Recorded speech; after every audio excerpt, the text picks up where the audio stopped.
Somewhere in a museum storage room there is a piece of clay about the size of your palm. It's cracked, missing a corner, and covered in tiny wedge-shaped marks pressed into the surface thousands of years ago by someone who is long gone.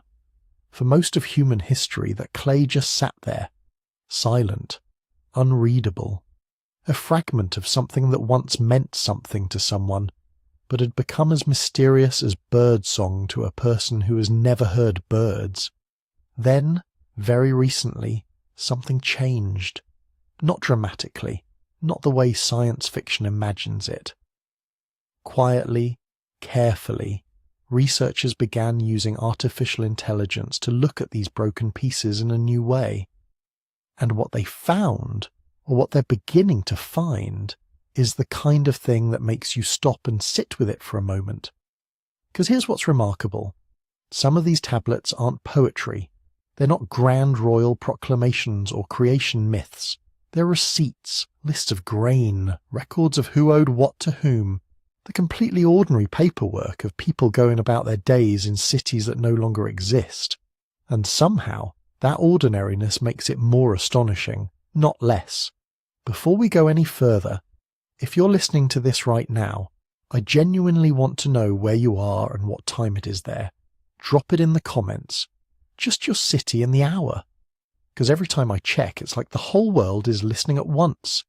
Someone in Osaka at 2 a.m, someone in Sao Paulo eating breakfast, someone in Edinburgh watching rain hit a window. That's the thing about curiosity. It doesn't care what time zone you're in. And tonight, the thing we're curious about is older than almost anything humans have ever written down. We're going to Mesopotamia, roughly the area that is now Iraq, parts of Syria and southern Turkey, and we're going back somewhere between 4,000 and 5,000 years. This is where some of the earlier cities on Earth took shape. Places like Uruk and Ur and Eridu, settlements that grew from small agricultural communities into something that had never existed before. Streets, temples, specialized labor, thousands of people living together and somehow organizing themselves well enough to keep it all running. That kind of complexity requires record keeping. And record keeping in the absence of paper meant clay. The people who lived here pressed reeds into wet clay to make marks. Over time, those marks became a writing system we call cuneiform, one of the earliest in human history. They wrote on tablets, thousands of them, tens of thousands, perhaps hundreds of thousands. Some were baked hard and survived remarkably well. Others were just dried in the sun and became fragile, prone to cracking, crumbling, breaking into pieces that ended up scattered across dig sites, or lost entirely, or sitting in museum collections that nobody has had the time or resources to fully examine. And this is the central question the rest of this journey is going to sit with. What can we actually learn from these fragments? Not what can we imagine, not what we'd like to believe, but what can careful, patient, methodical analysis, including the kind that artificial intelligence now makes possible, genuinely tell us about early urban life? And equally important, what remains beyond our reach? What questions do these tablets raise that they cannot answer? The honest answer is that we're somewhere in the middle. AI is not magic. It doesn't resurrect lost voices or translate ambiguity into certainty. What it does, and what it's beginning to do in genuinely useful ways, is help researchers read more tablets faster, compare fragments that might belong to the same original document, identify patterns across thousands of texts that no single human scholar could hold in their head at once, and reconstruct partial text in ways that are transparent about what's missing and what's guessed at. It's a tool, a careful, methodical tool being used by careful, methodical people, and the results, even the partial results, even the uncertain ones, are quietly extraordinary. What we're looking at when we look at cuneiform tablets from early Mesopotamia is something like a whisper from the first cities, not a shout, not a complete story with a beginning and a middle and an end, a whisper. Fragmentary, sometimes distorted, full of gaps, but there, present, real. The trace of actual people living actual lives in a world so distant from ours that it barely seems possible we share a species, and yet we do. The person who pressed a reed into clay to record a transaction involving barley was doing something fundamentally human. They were trying to keep track of things, to create order from complexity, to make sure that what mattered to them wouldn't be forgotten. That impulse doesn't feel ancient, it feels immediate. Over the next several sections, we're going to trace the full arc of this story, how cities formed in Mesopotamia and why that led to writing, how clay tablets survived for millennia and how they fall apart, how researchers are digitizing the archive and teaching machines to recognize wedge marks, what we've learned about bureaucracy and daily life and religion and trade and law, and what we've learned about the stories these people told themselves about where they came from and what the world was. We'll move slowly. We'll hold our interpretations lightly. When something is widely accepted, we'll say so. When something is a theory or a possibility or an educated inference, we'll say that too. Because the honest version of this story is more interesting than the overconfident one. So settle in. Get comfortable.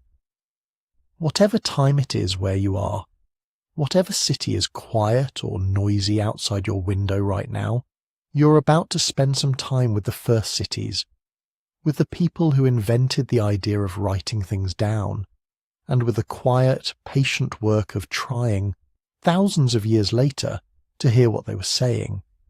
To understand why anyone would invent writing in the first place, you have to start with the land. And the land here is not what you might picture when you imagine the cradle of civilization. It's flat, almost completely flat. In the southernmost reaches of Mesopotamia, the terrain barely rises at all across vast stretches of territory. The horizon is a line you can stand and stare at for a long time without anything interrupting it. Not forests, not hills, not the kind of natural variety that makes a landscape feel abundant on its own terms.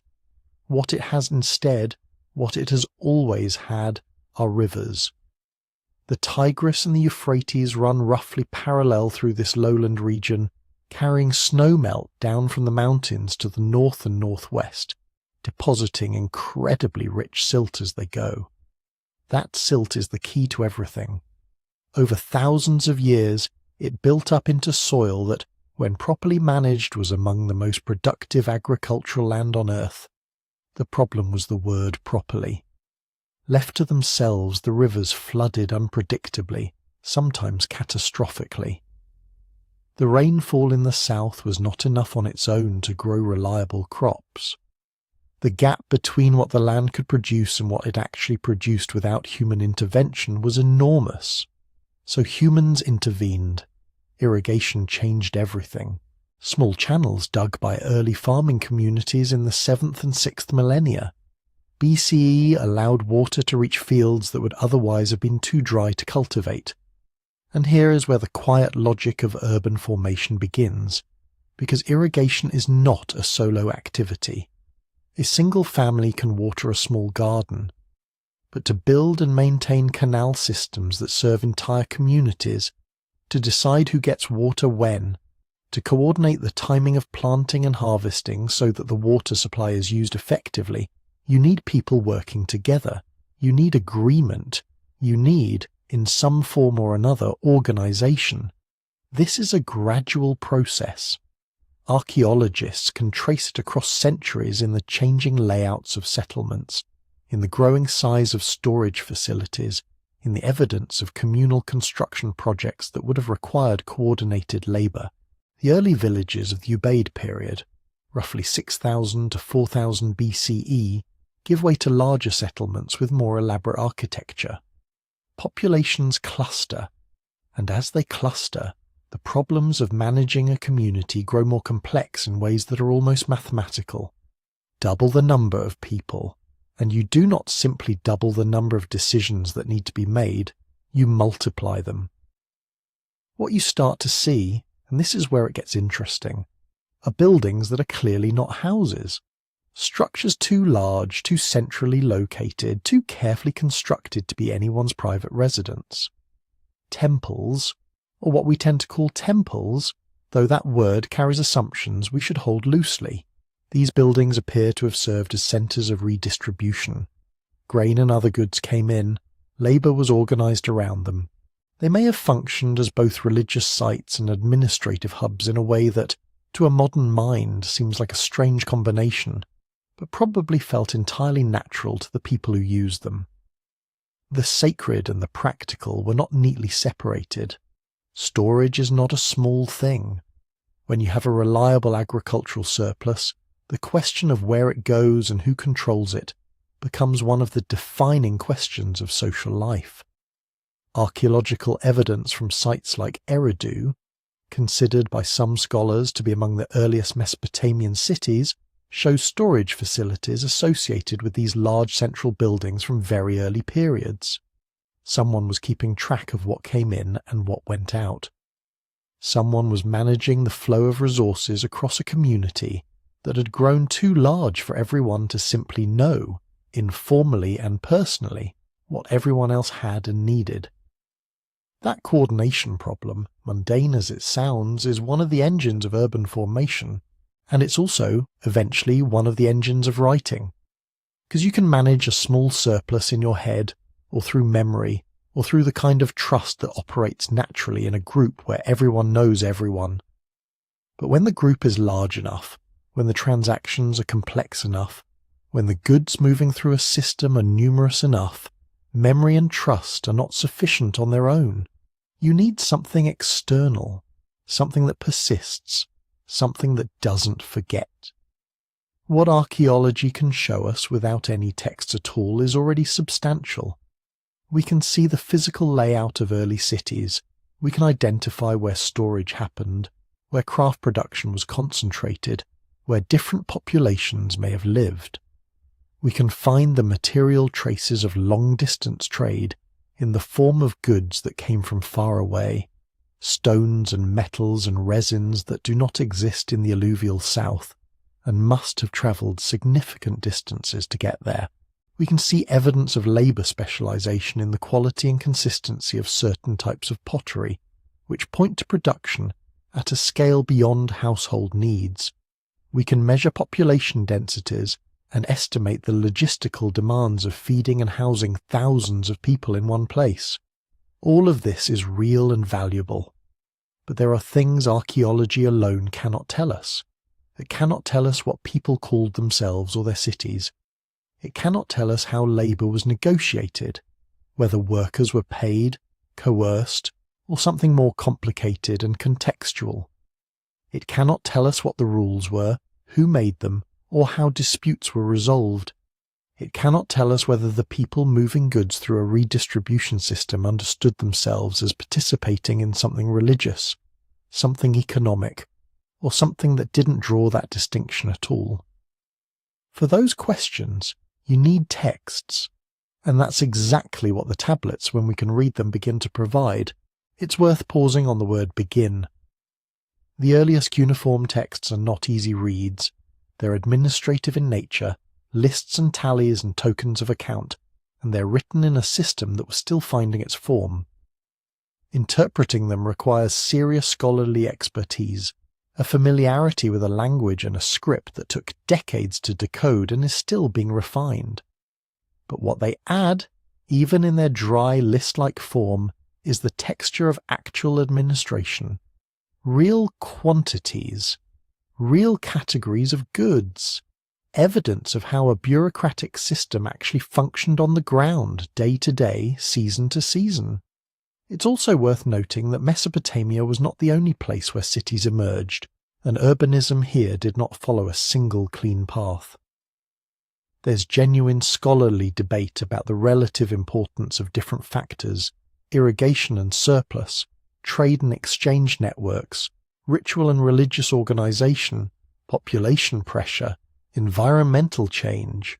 Different cities may have formed through different combinations of these pressures. Uruk, which grew into one of the largest cities of the ancient world by the late 4th millennium BCE, has a somewhat different archaeological profile than smaller regional centres. The picture is varied, and any account that presents early urbanism as a single inevitable process should be held with a degree of scepticism. What seems clear is that by roughly the late 4th millennium BCE, something genuinely new had emerged in southern Mesopotamia. Not just large villages, but settlements with the organisational complexity that most scholars recognise as urban. Populations in the thousands, perhaps tens of thousands in the case of Uruk at its peak. Specialised labour, monumental architecture, long-distance trade networks, and crucially, systems for recording and managing information. The writing that appears in the archaeological record around this time is not the sudden invention of a single genius. It grows out of earlier token systems, out of the administrative needs of institutions that had already been functioning in complex ways for generations. The tablets are not the beginning of the story. They're the moment when the story started leaving records that we can still read, or try to read, or, increasingly, ask machines to help us read. And that shift, from oral and material culture to written record, from remembered to recorded, is one of the most consequential transitions in human history.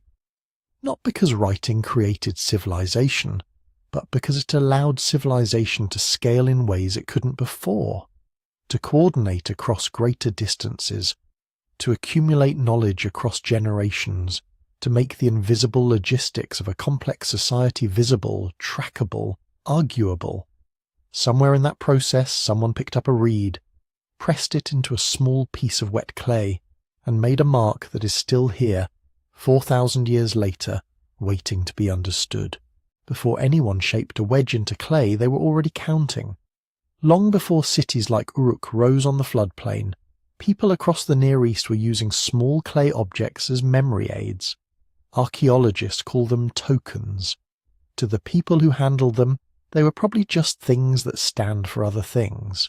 A cone for a small measure of grain, a sphere for a larger measure, a little disc for an animal. Different shapes, different values, passed from hand to hand when goods changed hands. These weren't toys, they were ways of making promises visible. If you handed grain over to a temple storehouse, you might receive a certain number of tokens in return, each one silently saying, "This much is owed to you." If an administrator sent rations out to workers in the fields, the tokens recorded what had left the central store.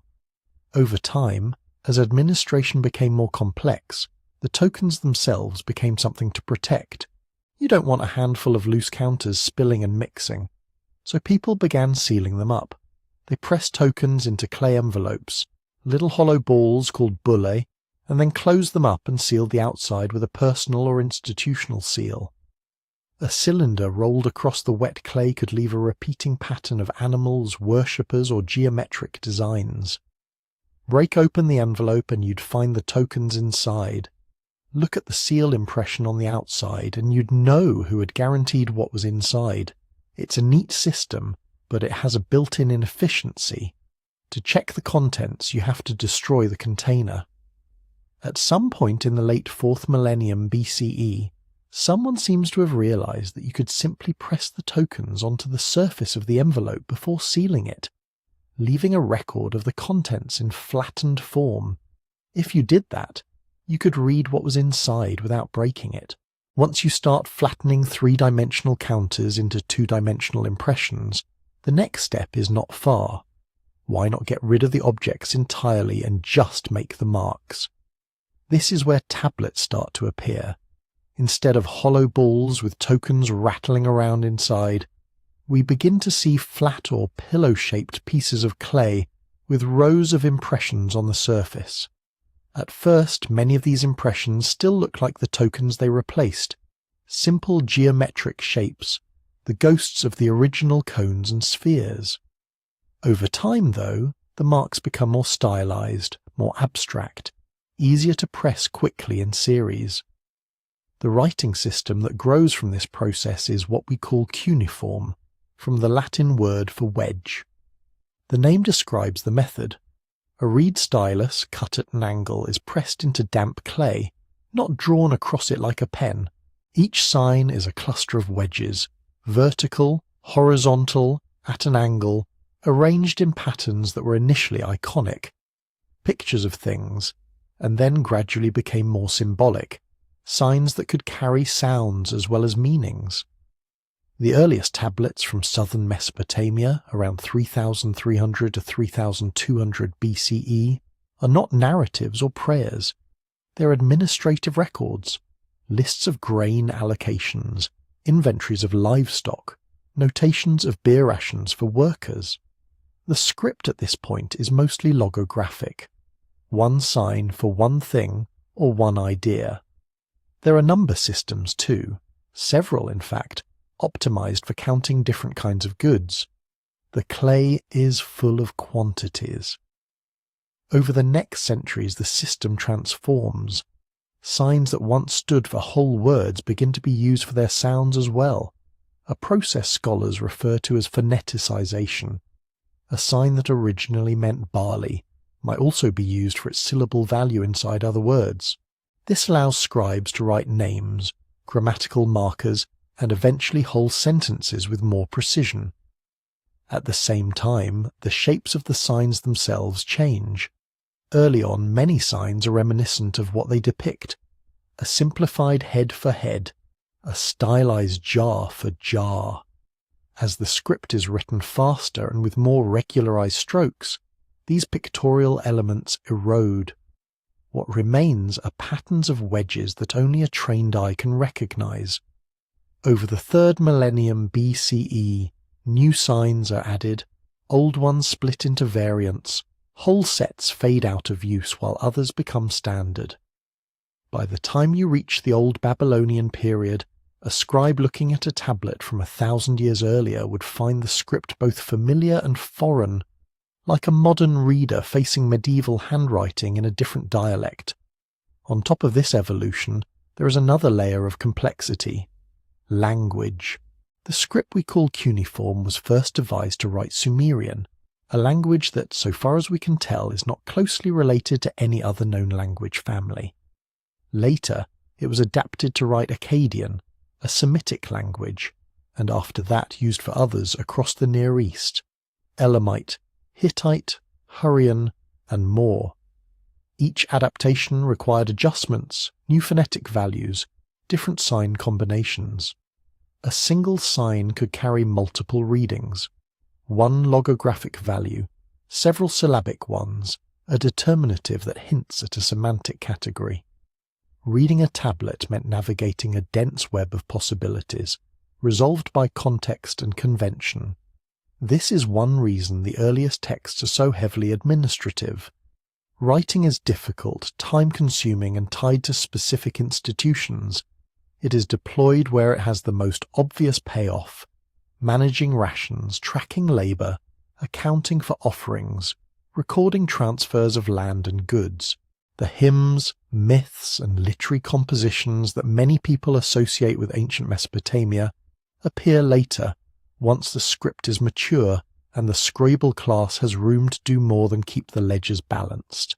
By that stage, writing has become a profession. Scribes did not simply pick up cuneiform. They were trained, often from childhood, in formal schools attached to temples or palaces. We have evidence of these scribal curricula in the form of exercise tablets. On one side, a teacher's model text. On the other, a student's careful, sometimes clumsy copy. Lists of signs, lists of words, series of phrases, short compositions expanded over time into longer ones as the student advanced. Among the most important tools in this training were standardized sign lists. These weren't dictionaries in the modern sense, but ordered compilations of signs and their values. Some lists arranged signs by shape, grouping together those that shared basic wedge patterns. Others organized them by meaning, pairing Sumerian words with their Akkadian equivalents. Over the centuries, these lists became increasingly elaborate, sometimes spanning hundreds of entries. For modern scholars, and for the AI systems now being trained on tablet images, These sign lists are a kind of Rosetta Stone built from within the culture itself. They tell us which signs were considered distinct, which variants were interchangeable, how scribes thought about ordering and categorizing their own script. They are, in a real sense, the backbone that makes cuneiform legible across time. Even with that backbone, the writing system was never simple. Different cities used slightly different conventions. Particular periods favoured certain sign shapes or spelling practices. Scribes could be conservative, holding on to older logograms, or innovative, experimenting with new phonetic spellings. The same word might be written several different ways, even on the same tablet. Some signs vanish after a couple of centuries, others persist for millennia, but change their dominant values. For anyone trying to read these texts today, human or machine, this is the challenge. You're not dealing with a single script frozen in time, but with a shifting ecosystem of signs layered over multiple languages and institutional habits. A wedge cluster that means one thing in an early Sumerian temple account may function very differently in a later Akkadian legal contract. This is also what makes the tablet such a rich, if demanding, archive. Each mark on the clay is both a specific act, this delivery, this person, this year, and a trace of a much larger system of writing in motion. To follow those wedge marks from tokens to fully developed cuneiform is to watch an information technology evolve in real time. From counting objects with little clay counters, to sealing them in envelopes, to flattening them into impressions, to building an entire world of administration, education, and eventually literature atop patterns of pressed reeds.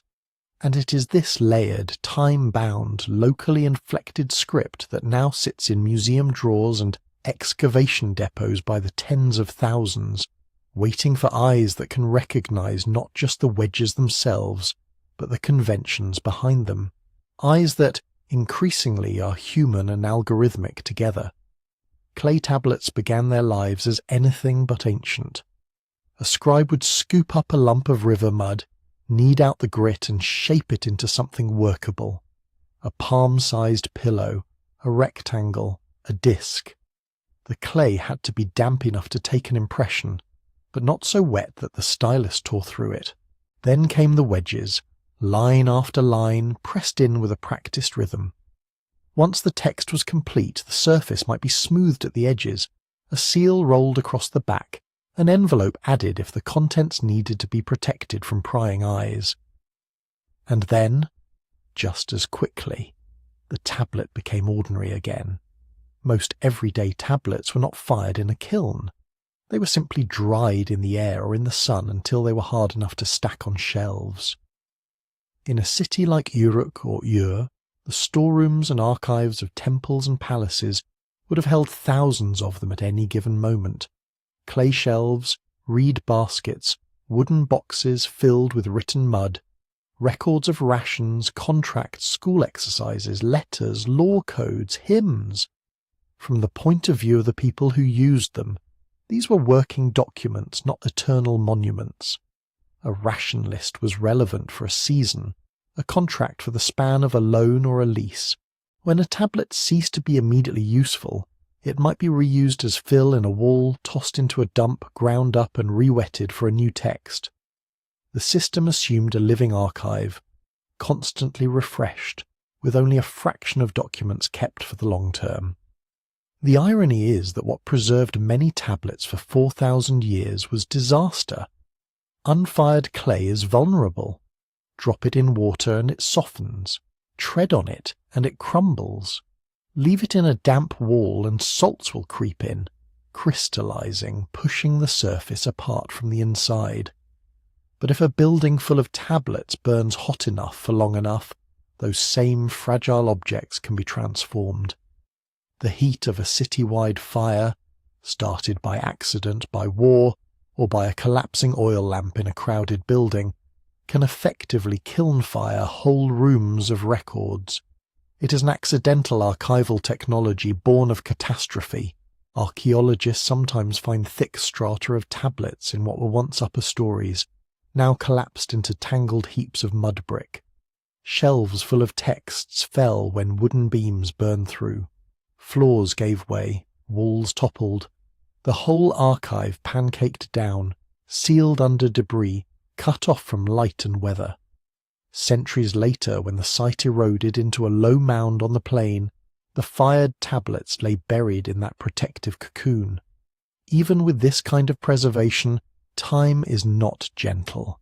Edges chip, corners shear off.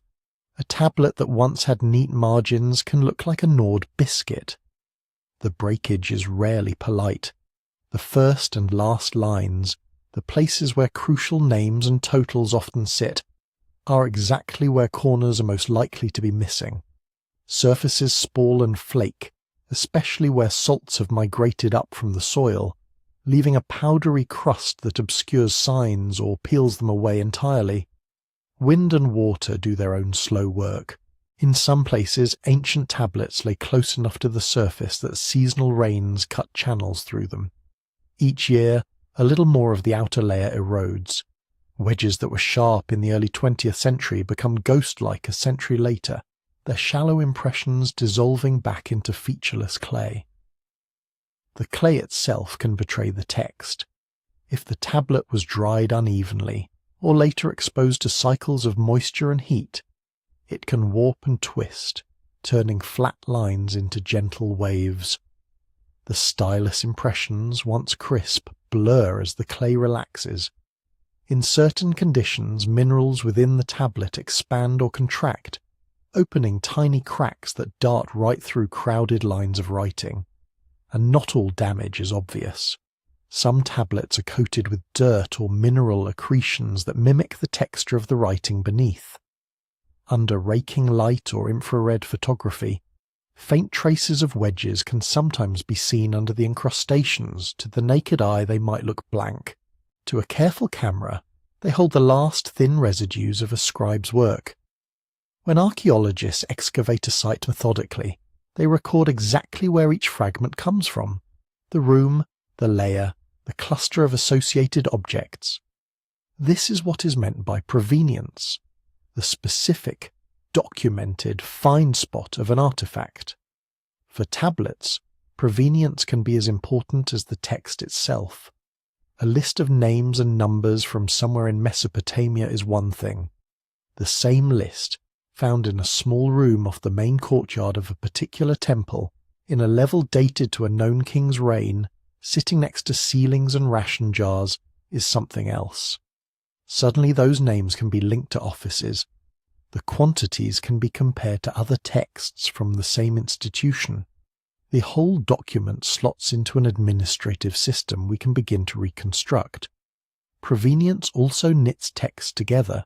A half tablet from one corner of an archive room and another half from the opposite wall might, on closer inspection, join into a single document. Even when fragments don't physically fit, their shared context, same room, same floor, same period, can suggest they were once part of the same filing system. That context lets scholars group tablets into series, identify local practices, see how one city managed its debts differently from another. When tablets are removed from their sites without this careful recording, that context is lost. Over the last century and more, hundreds of thousands of tablets have entered museum collections and private hands through the antiquities market. Many were dug by local people under pressure of poverty or conflict, working quickly with no tools for documentation. Dealers then moved them across borders, often laundering their origins in the process. By the time they appear in a catalogue or an auction, their only label may be Old Babylonian legal text or cuneiform tablet, possibly from southern Iraq. These objects still carry their texts, but they have been cut loose from the archaeological web that gave them depth. A legal contract with no provenience is hard to tie to a specific court or city. An administrative list is difficult to integrate into a known archive. Even identifying the language or dialect can be challenging when you don't know whether a fragment came from a Sumerian temple library or an Assyrian merchant's house. This severing of context creates an enduring uncertainty. Scholars can sometimes infer a tablet's likely origin by analysing handwriting styles, language features, or the clay's mineral composition, but such inferences remain probabilistic. The tablets become floating voices, speaking clearly but from no fixed address. Against this backdrop of accidental preservation, slow erosion, and fractured context, another problem looms: sheer scale. There are tens of thousands of tablets published in print, and many more, perhaps hundreds of thousands, still sitting in museum drawers, excavation depots, and private collections. A significant portion are broken, with only partial lines surviving. Others are so worn that transcribing them by eye is a painstaking process, wedge by wedge, sign by sign.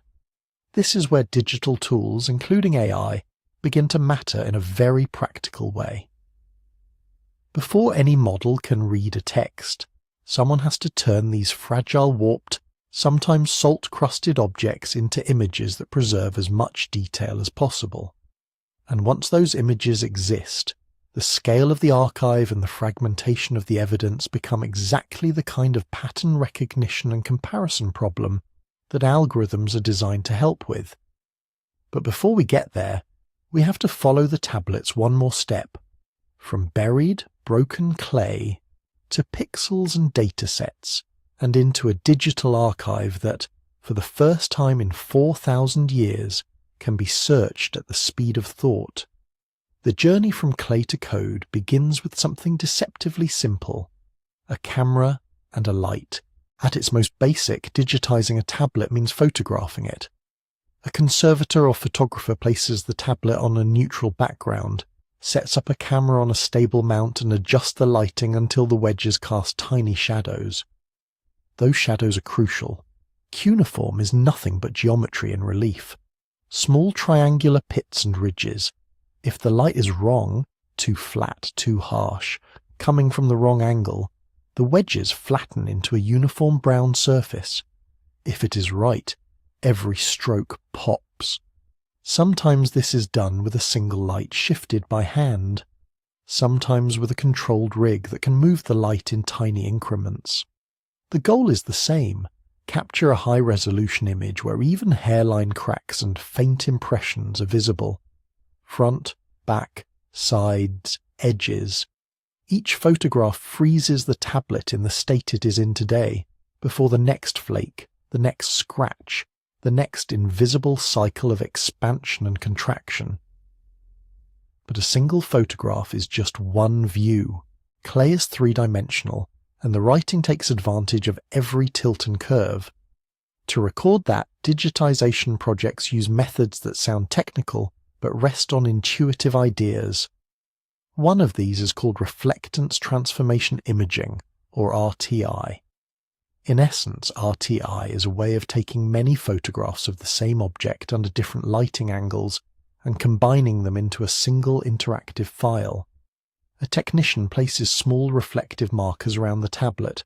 Then, holding a light source, they take dozens of images, moving the light in an arc over the surface, low from the left, low from the right, high from above, and so on. Software then analyzes how each pixel changes as the light moves. The result is a digital surface where the direction of light can be changed after the fact. On screen, a researcher can drag the light around with a mouse or finger, watching hidden wedges emerge as shadows shift. Faint signs that are invisible under one lighting angle can become legible under another. Tiny scratches, stylus slips, and erasures show up as subtle changes in the way the surface reflects light. Where RTI simulates light, 3D scanning tries to capture the shape itself. There are several ways to do this. Structured light scanners project patterns onto the tablet and measure how they warp over its curves. Laser scanners sweep a beam across the surface and record the distance to each point. Photogrammetry uses nothing more exotic than a camera and software that can infer depth. Hundreds of overlapping photographs from slightly different positions are fed into an algorithm that reconstructs a three-dimensional model. Whichever method is used, the output is a dense mesh of points and polygons, a digital double of the tablet. You can rotate it, zoom in until a single wedge fills the screen, slice it virtually to inspect a broken edge.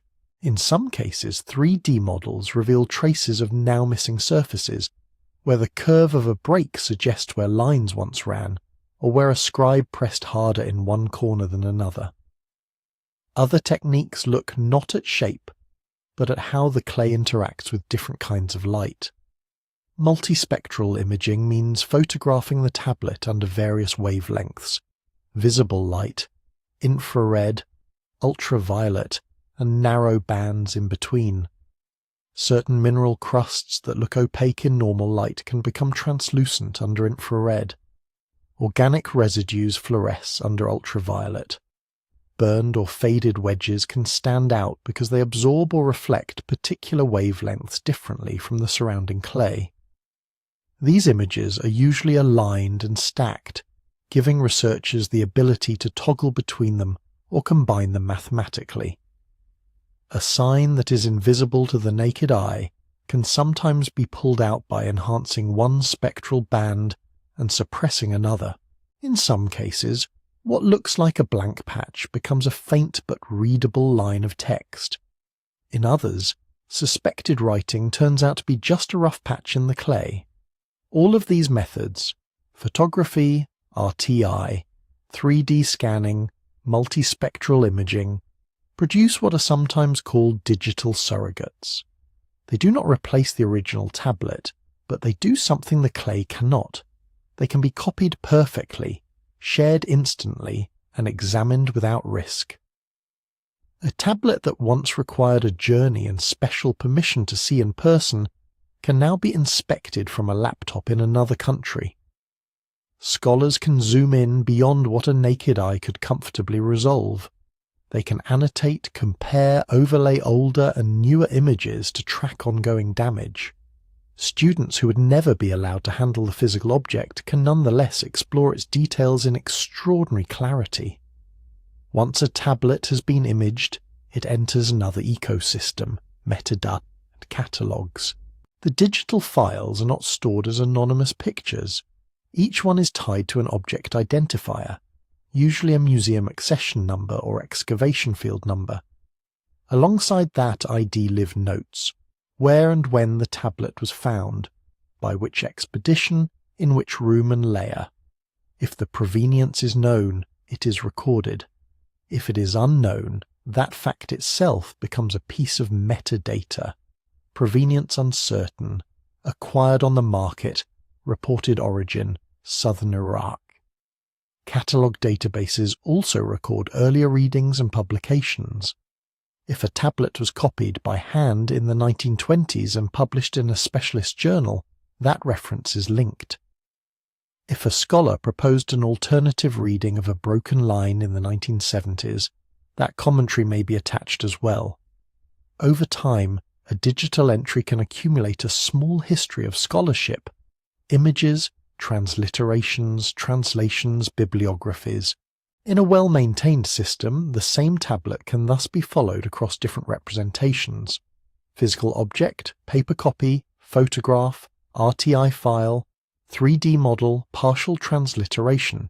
Each is cross-referenced through stable IDs and keywords.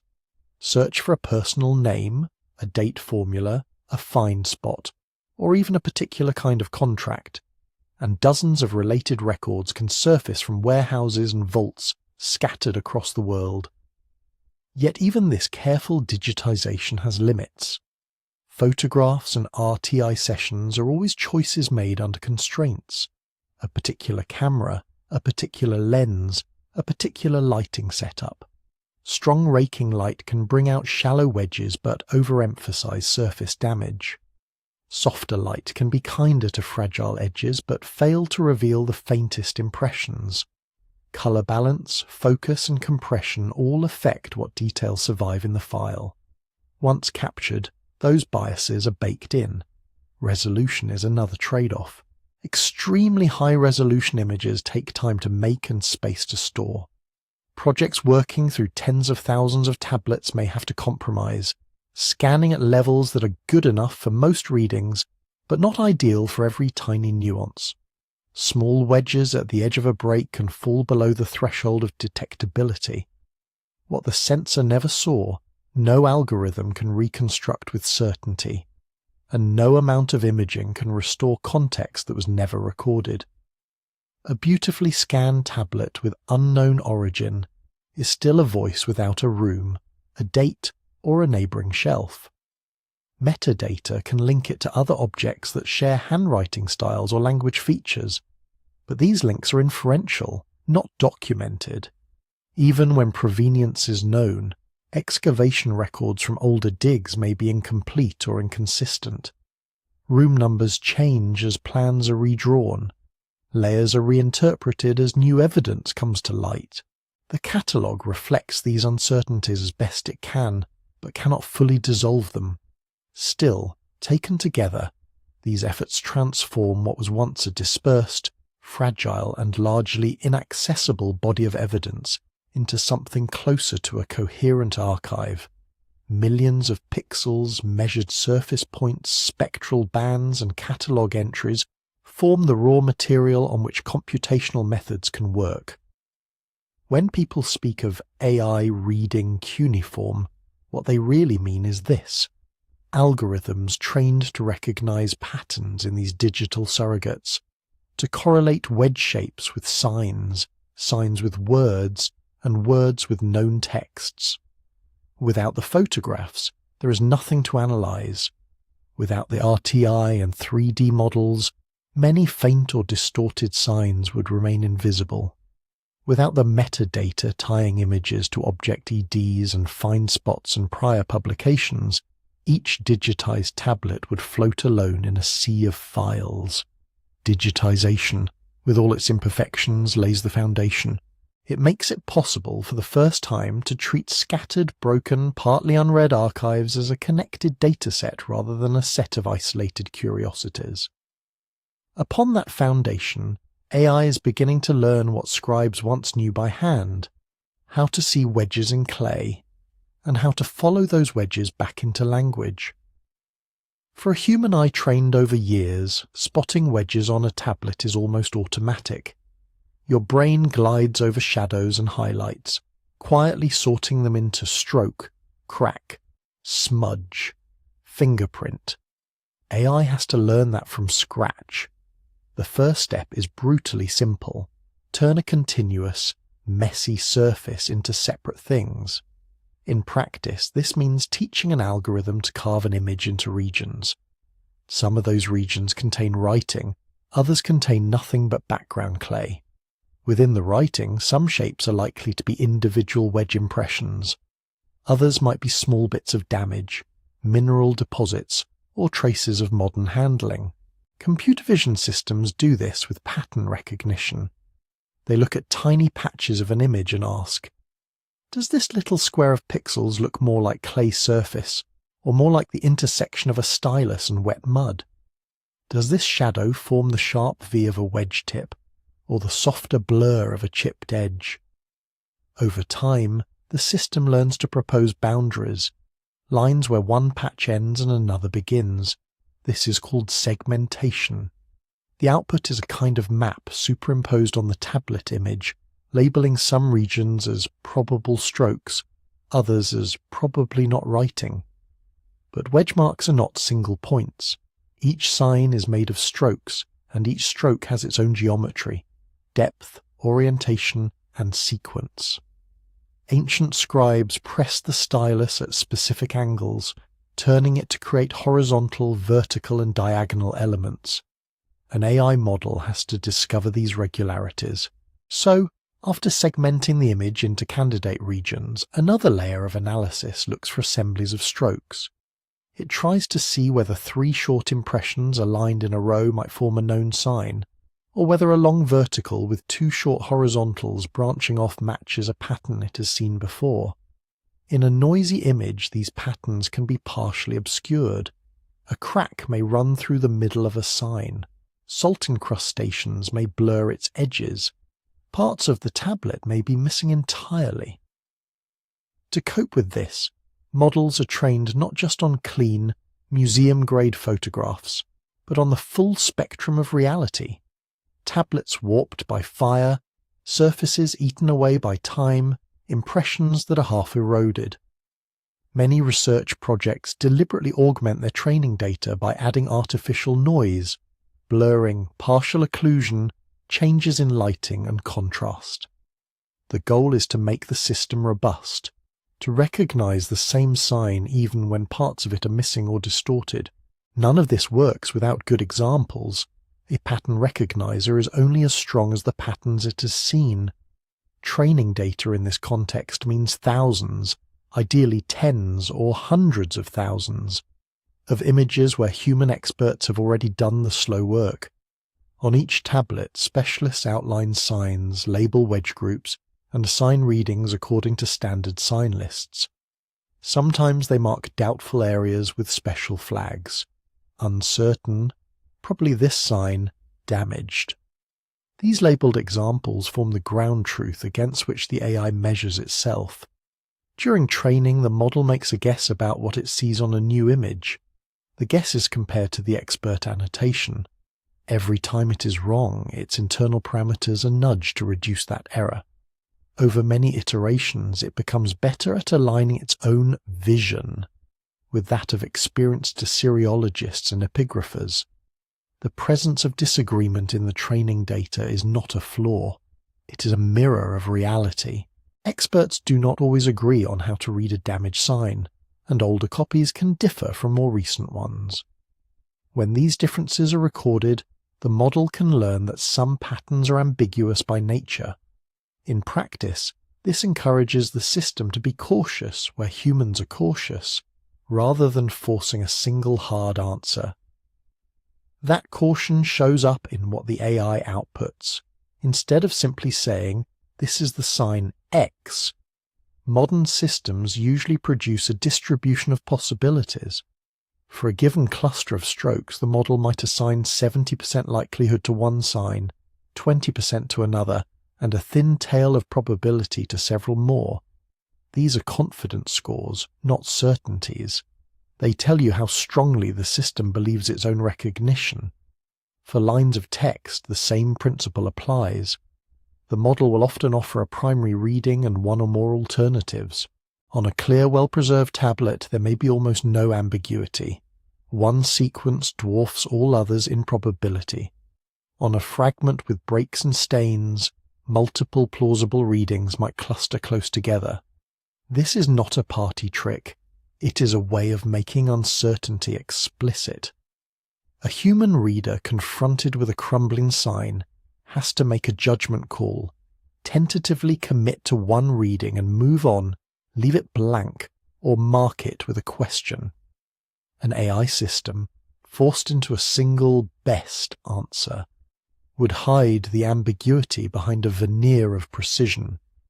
By keeping confidence scores and alternative readings in the open, the system lets scholars know when to trust it and when to be wary. And there is always a point where the machine has to hand the problem back. Recognizing wedge shapes is not the same as understanding language. An algorithm can be very good at saying, "This cluster of strokes is probably the sign that usually corresponds to this syllable or this logogram." It does not by itself know whether the resulting line of signs forms a legal clause, a hymn, or a grocery list. It does not know which gods were worshipped in Uruk, which officials signed contracts in Ur, or which land terms changed meaning between one dynasty and the next.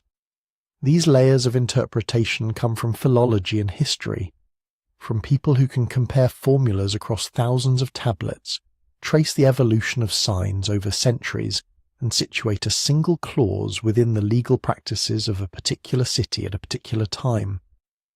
Without that context, the machine's output is a string of symbols, as opaque as a barcode. In practice, then, the role of AI is more modest and more powerful than the phrase "AI reads cuneiform" suggests. Rather than miraculously decoding every shard, these systems act as tireless assistants. They can scan through newly imaged collections and flag tablets that look similar to already published texts, helping prioritize what to study first. They can propose preliminary readings of routine sections, date formulas, list of commodities, standard legal phrases, freeing experts to spend their attention on the unusual and the difficult. They can help triage boxes of fragments, grouping pieces that likely belong together based on handwriting style and recurring patterns of signs. They can surface tablets whose contents resemble known narratives, or whose onomastic formulas hint at particular archives or households. In vast, barely catalogued holdings where most tablets have never been properly read, this kind of guidance can make the difference between another decade of neglect and the first, tentative entry into the scholarly record. But they do not replace the slow conversation between reader and clay.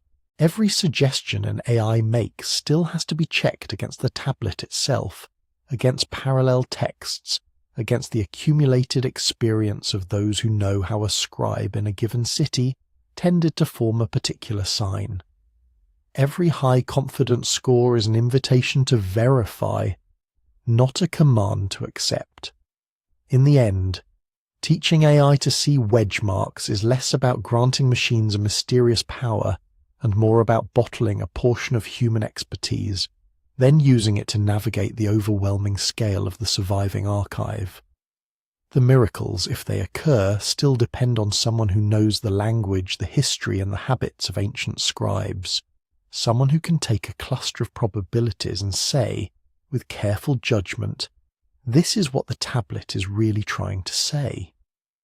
Once the wedges have been seen and tentatively identified, another, older kind of work begins, filling in what is no longer there. Ancient tablets are almost never intact. Edges are flaked away, surfaces are worn, whole columns of text can be missing.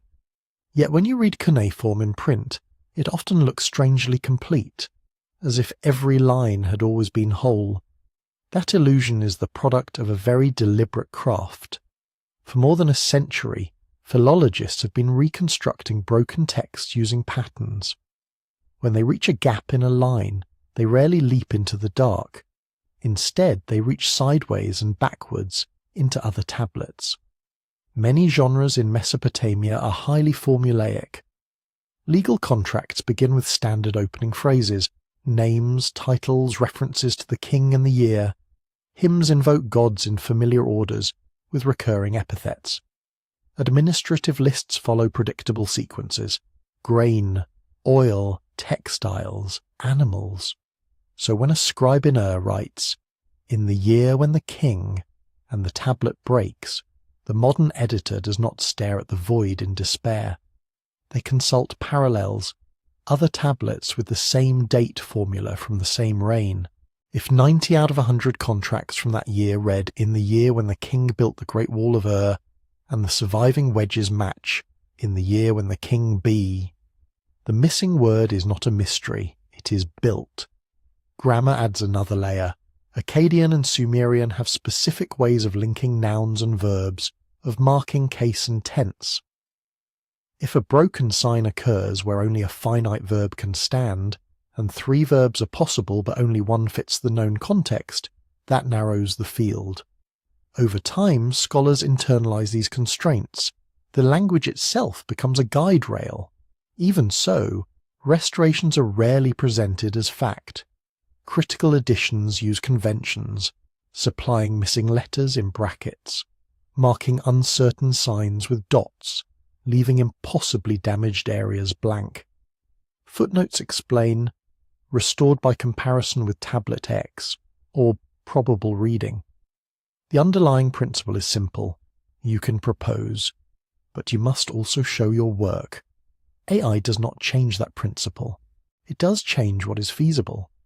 One of the most tedious tasks in cuneiform studies has always been the search for joins, finding 2 or more fragments that once belonged to the same tablet. In a major museum, there can be tens of thousands of unlabeled pieces. Many are no larger than a fingernail with only a few partial signs. Traditionally, matching these fragments depends on memory and patience. A scholar notices that the curvature of one broken edge looks suspiciously like the curve of another. the clay texture seems similar. The handwriting, a certain way of flaring the tips of horizontal wedges, reminds them of a piece they saw years before. They pull boxes from shelves, line up fragments under a lamp, and try to make the breaks nestle together. Most attempts fail. A few succeed spectacularly, turning two meaningless crumbs into a legible sentence. AI-supported joins try to bottle this eye. High-resolution 3D scans capture not only the signs, but the precise shape of each break. Algorithms can compare the curvature and surface topology of thousands of fragments at once, looking for complementary profiles like puzzle pieces that might once have touched. Image analysis can cluster pieces by clay color and texture, hinting at shared origin. On the surface-bearing text, handwriting becomes another signal. Even within a standard script, individual scribes have habits: slightly longer verticals, a consistent slant to diagonals, a preference for tightly packed lines or generous spacing.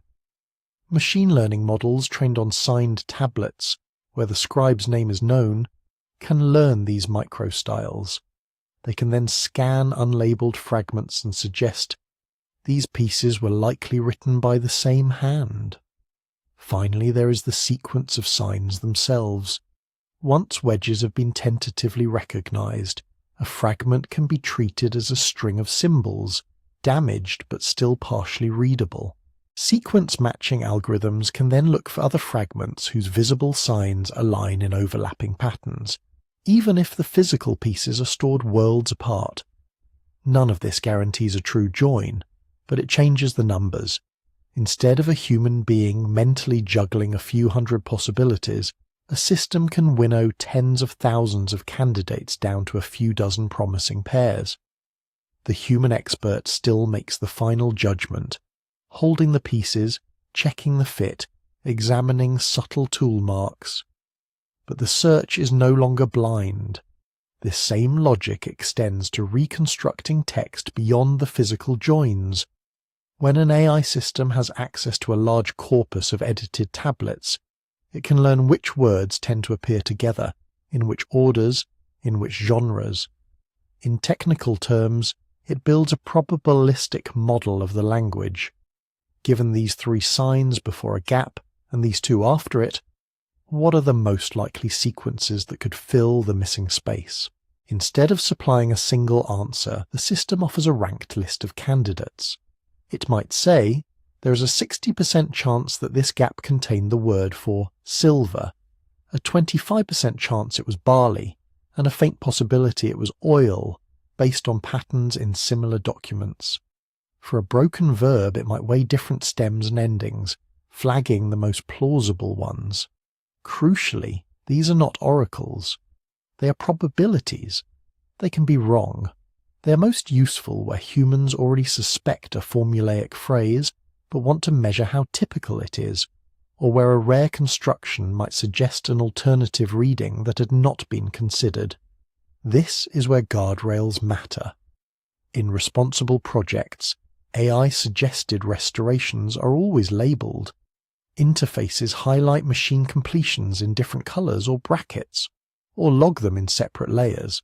The original raw reading, the signs that are actually present on the clay, remains intact underneath, never overwritten.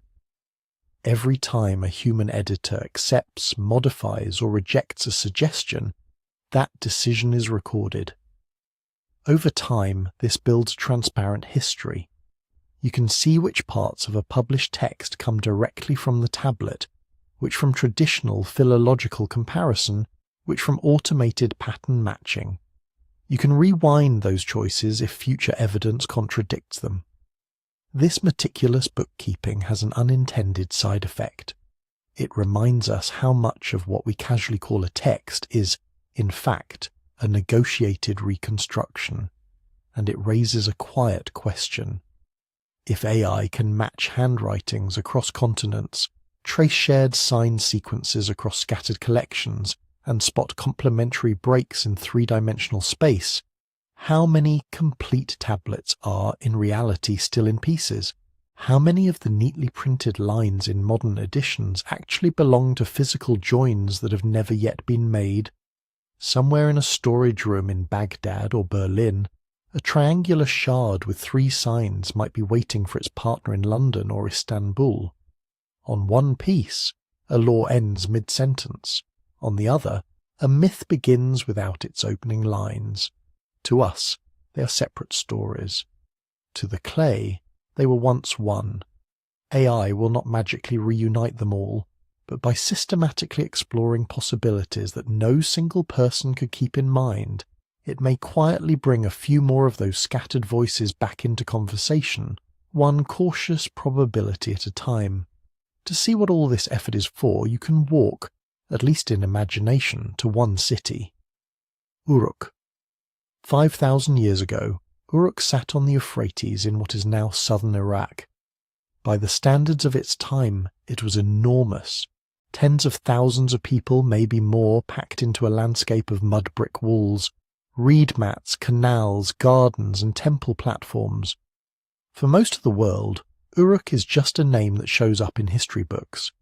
For AI systems trained on cuneiform, it is a data set. Because Uruk did something new. It tried to run a very big, very complicated community with tools that had never existed before, standardized measures, written accounts, and a permanent paper trail baked in clay. The earliest tablets from Uruk are not myths about heroes or speeches by kings. They are lists. A tablet might record barley rations, so many litres for male workers, so many for women, different amounts for children, sometimes with special lines for the sick or the blind. Another tablet might list labour assignments, teams of workers attached to a temple estate, rotated through tasks that sound monotonous and strangely specific, digging canals, hauling bricks, grinding grain. There are tablets that do nothing but count animals. Herds of sheep and goats are divided into subgroups, each with a number, a location, and a responsible shepherd. Births and deaths are noted. Losses are, at least in theory, accounted for. Others trace deliveries. Grain arriving from outlying fields, fish brought in from marshes, wool passing from shepherds to weavers, then on again as finished cloth to whoever controlled distribution. Taken one by one, these documents feel dry, almost aggressively unliterary. But together, they reveal what it meant to govern an early city, not just with authority, but with numbers. Writing, in this setting, is less like storytelling and more like a nervous system. To ration barley, you need standard measures. The wedges on the tablet stand for specific volumes: a jar, a basket, a larger storage unit. To track labour, you need categories of people and work that recur: weaver, boatman, female grinder, temple singer. To manage herds, you need consistent labels for age, sex, and condition of animals. The script does not just record these categories, it helps define them. Once you have a sign for a unit of grain, you can compare quantities across time and space. Once you have a sign for a job title, that role can be assigned, transferred, perhaps even inherited. When a delivery is sealed and noted, someone becomes responsible for making sure what the tablet says and what the storeroom holds do not drift too far apart. Historians sometimes call this the invention of bureaucracy, not in the modern sense of endless forms and waiting rooms, but in the basic sense of ruling through records. Tablets make accountability possible in a new way. If a steward is issued 10 sheep and returns with 8, the clay from 6 months ago can, in principle, be brought out and read. If an overseer fails to deliver the labour days promised for canal maintenance, the absence can be seen not just in muddy fields but in mismatched numbers. They also create something that had barely existed before: institutional memory. Before writing, a community's obligations and rights were held in fragile vessels: human minds, spoken promises, ritual performances. When people died or were displaced, memories went with them. Stories could be reshaped, conveniently or innocently. A clay tablet is harder to argue with. It encodes a particular decision made at a particular time. It can outlast the people who wrote it, the ruler whose year name it bears, sometimes even the building where it was stored. When thousands of such tablets accumulate, an institution acquires a past that is not just remembered, but archived. And yet, in Uruk, even with all this data, much is still opaque. Who actually benefited from this system? Were rations a generous safety net for dependents of temples and palaces, or a bare minimum that kept workers tied to central storehouses? Did records reflect reality on the ground, or were they sometimes aspirational, listing ideal quotas that everyday practice failed to meet? How centralized was control? Some scholars picture a tightly run system where every sheep and sack of grain is, in theory, watched by temple administrators. Others see more room for local autonomy, village leaders managing their own flocks and fields while sending a share up the chain. The tablets can be read both ways. They show vertical links, but they do not completely map the horizontal ones. Coercion lurks, mostly between the lines. These are not self-portraits of resistance. You rarely find a tablet that says the workers refused.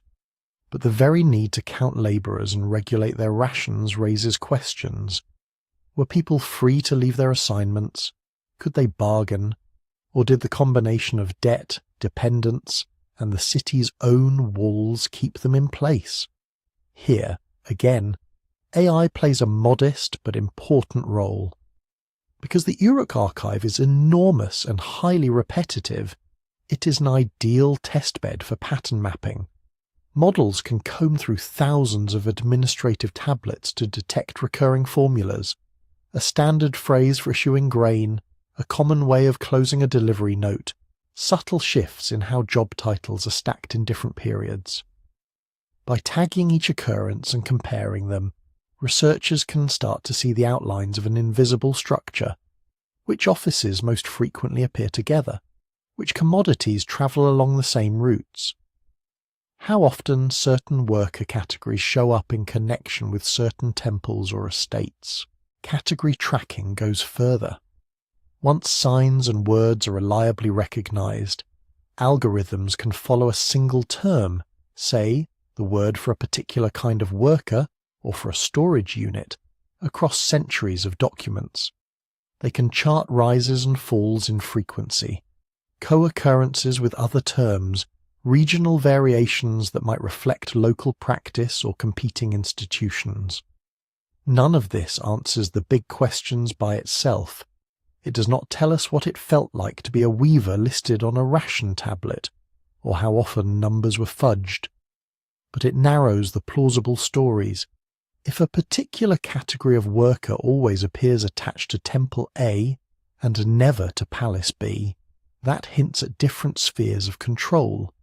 If rations for one group are consistently higher or more variable, that suggests something about status, negotiation, maybe even quiet leverage.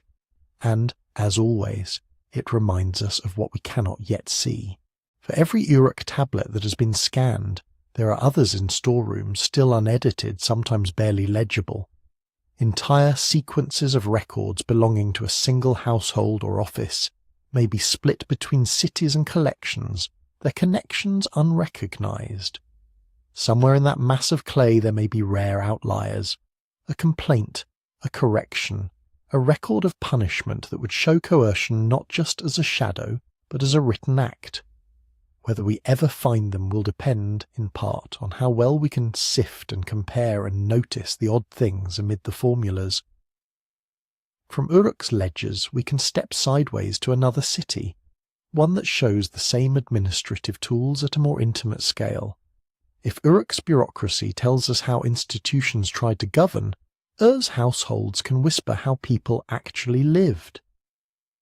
In the 3rd millennium BCE, Ur was one of the great cities of southern Mesopotamia.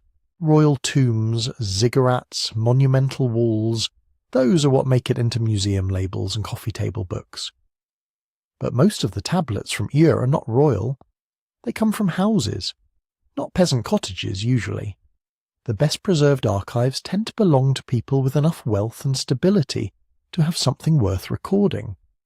Merchants, estate managers, temple dependents with side businesses, families who occupied the middle and upper rungs of an already stratified city. If Uruk's tablets show a city running on bulk rations and institutional accounts, Ur adds another layer, the household as a kind of micro-bureaucracy, with its own ledgers, contracts, and memories pressed into clay. Imagine a house built around a small courtyard with a few rooms for sleeping, storage jars of grain and beer, a loom in one corner, tools in another. The people who move through that space, parents, children, servants, hired workers, in-laws, do not announce themselves directly, but fragments of their lives surface in the documents they left behind. Receipts are the simplest. A tablet might say that such and such person delivered a certain amount of barley or silver to the house of someone else. Another records the repayment of a loan. A measure of grain returned, interest noted, witnesses listed. Sometimes these receipts are explicitly tied to domestic contexts, building repairs, dowries, household slaves being bought, sold, or inherited. Ration lists and work assignments can be more revealing. In addition to temple or palace workers, we start to see small groups attached to private individuals.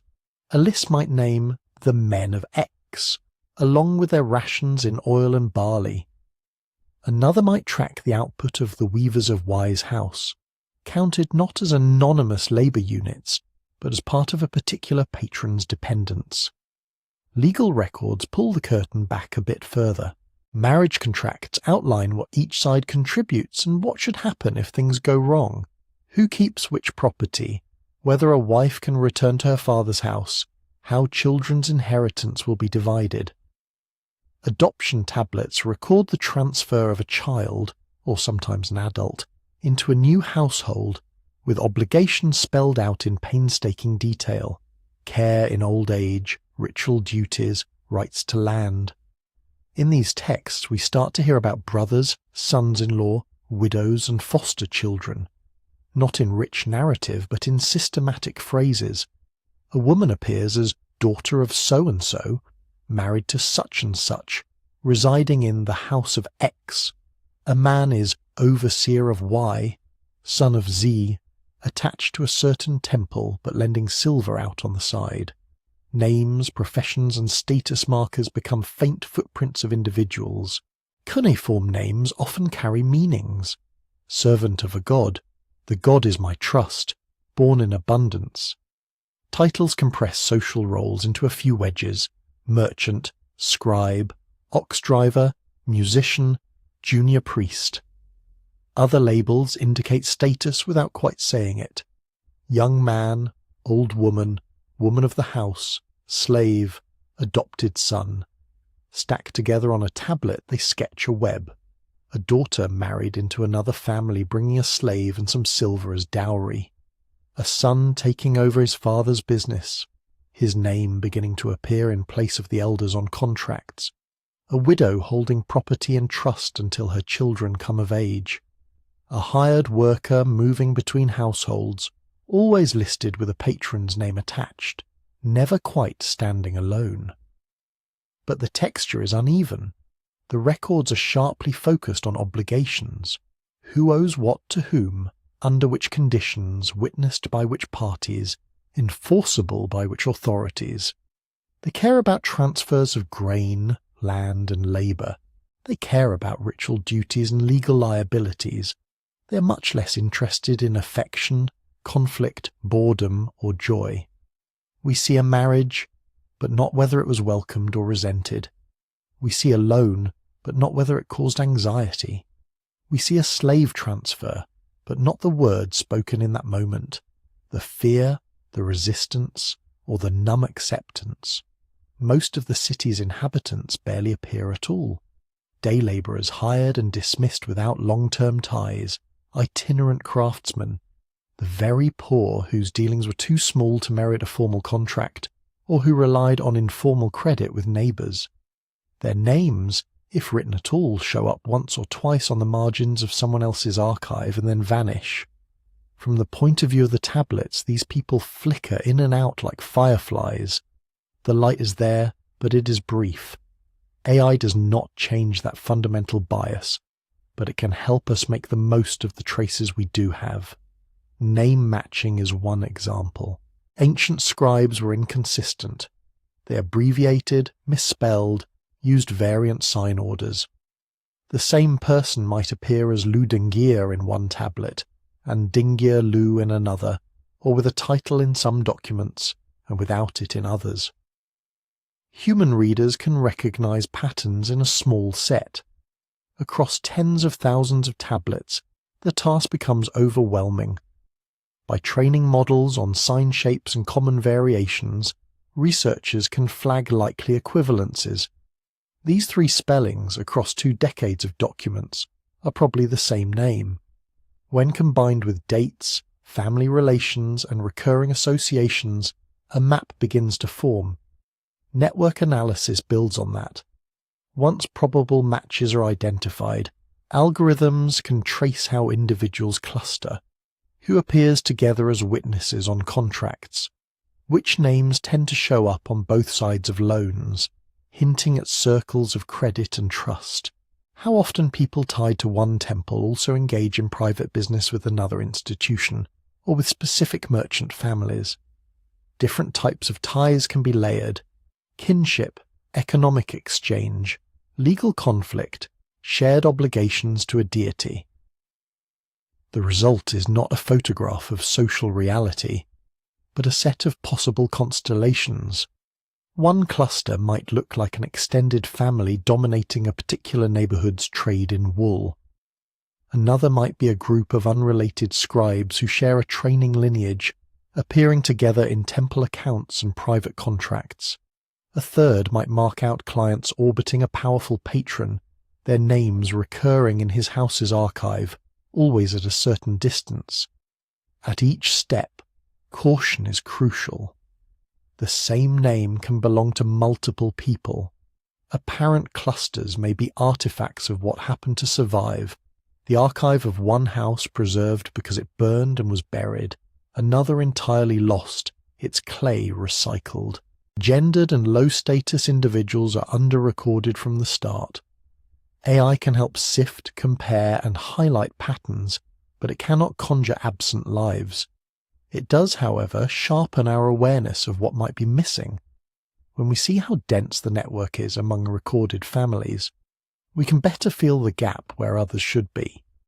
When a model proposes that a certain woman appears across dozens of documents over decades, we can look closely and ask, is this truly one person with a long, active life in the city, or many women sharing a common name? In Ur's household archives, as in Uruk's institutional ledgers, the clay speaks in formulas. The challenge is to listen for the human texture inside them without filling in too much from our own imaginations. From there, the trail of names and duties leads in another direction again, not into private houses, but up the steps of temples, where the same families who managed estates and arranged marriages also financed offerings, staffed rituals, and negotiated with the gods through their representatives. When later Mesopotamian scribes wrote about the beginning of cities, they did not put or Uruk first.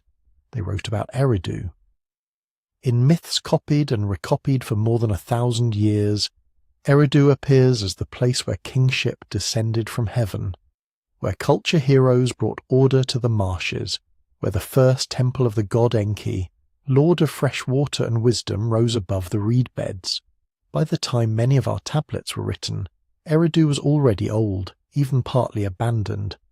New centres had grown larger and richer, yet in the scribal imagination, Eridu remained a kind of city, a sacred prototype, temple lists, god lists, ritual instructions.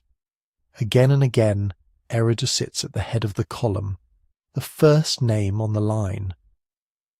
From the ground, the picture is more fragmented.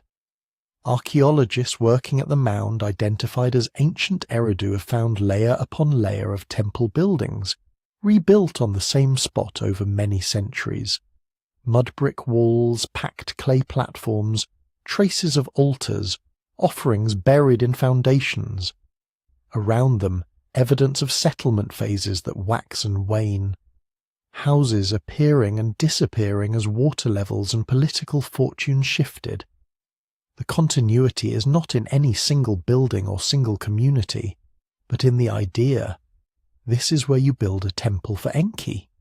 This is where you return, rebuild, reconsecrate. The tablets pick up that thread, but in their own way. Most of what we know about Eridu's cult and economy does not come from the earliest layers of the city. It comes from later scribes who preserved ritual texts, liturgies, and administrative records tied to temples that claimed Eridu's legacy.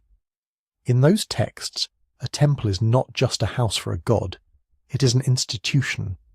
Offerings are carefully measured: barley, dates, fish, sheep, cattle, beer, oil. Tablets list what goes before Enki, what goes before Inanna, what is burned, what is poured out, what is carried away and eaten by priests and workers after the ritual is done. Temple lands are recorded in the same matter-of-fact style. Fields belonging to Enki or of the Temple of Eridu are described with boundaries, neighbours, and expected yields. Herds grazing on temple pastures are counted and recounted. Personnel are attached to these holdings: ploughmen, shepherds, brewers, millers, singers, musicians, guards. Festival logistics add yet another layer. For major ceremonies, extra workers are mobilized, additional animals are brought in, shipments of grain and beer are redirected. Tablets track who supplied what, when, and in what condition. In some periods, we can follow preparations for a single festival step by step. Fodder for sacrificial animals, incense for the inner rooms, wages for musicians, rations for visiting dignitaries. From one angle, this looks like a religious calendar. From another, it looks like the operating manual of a large economic enterprise. The gods, in these records, are not distant abstractions. They are treated as legal and administrative persons. Property is of Enki, leased out to individuals who pay a portion of the yield back to the temple. Debts are sworn by Enki and by the king, binding the parties not only to each other but under divine oversight. When a dispute arises, a contract might specify that the case will be decided before Enki, meaning in the temple, in front of the god cult statue and his human representatives. Oaths by a deity carry weight. To swear falsely by Enki of Eridu is to risk more than a fine. The texts hint at curses and ritual sanctions, even if they do not spell them out. For temple administrators and the families around them, the god is both patron and anchor of legitimacy. A priest's right to manage land, a steward's authority to distribute rations, a singer's role in a festival, all are grounded in their service to Enki or another deity.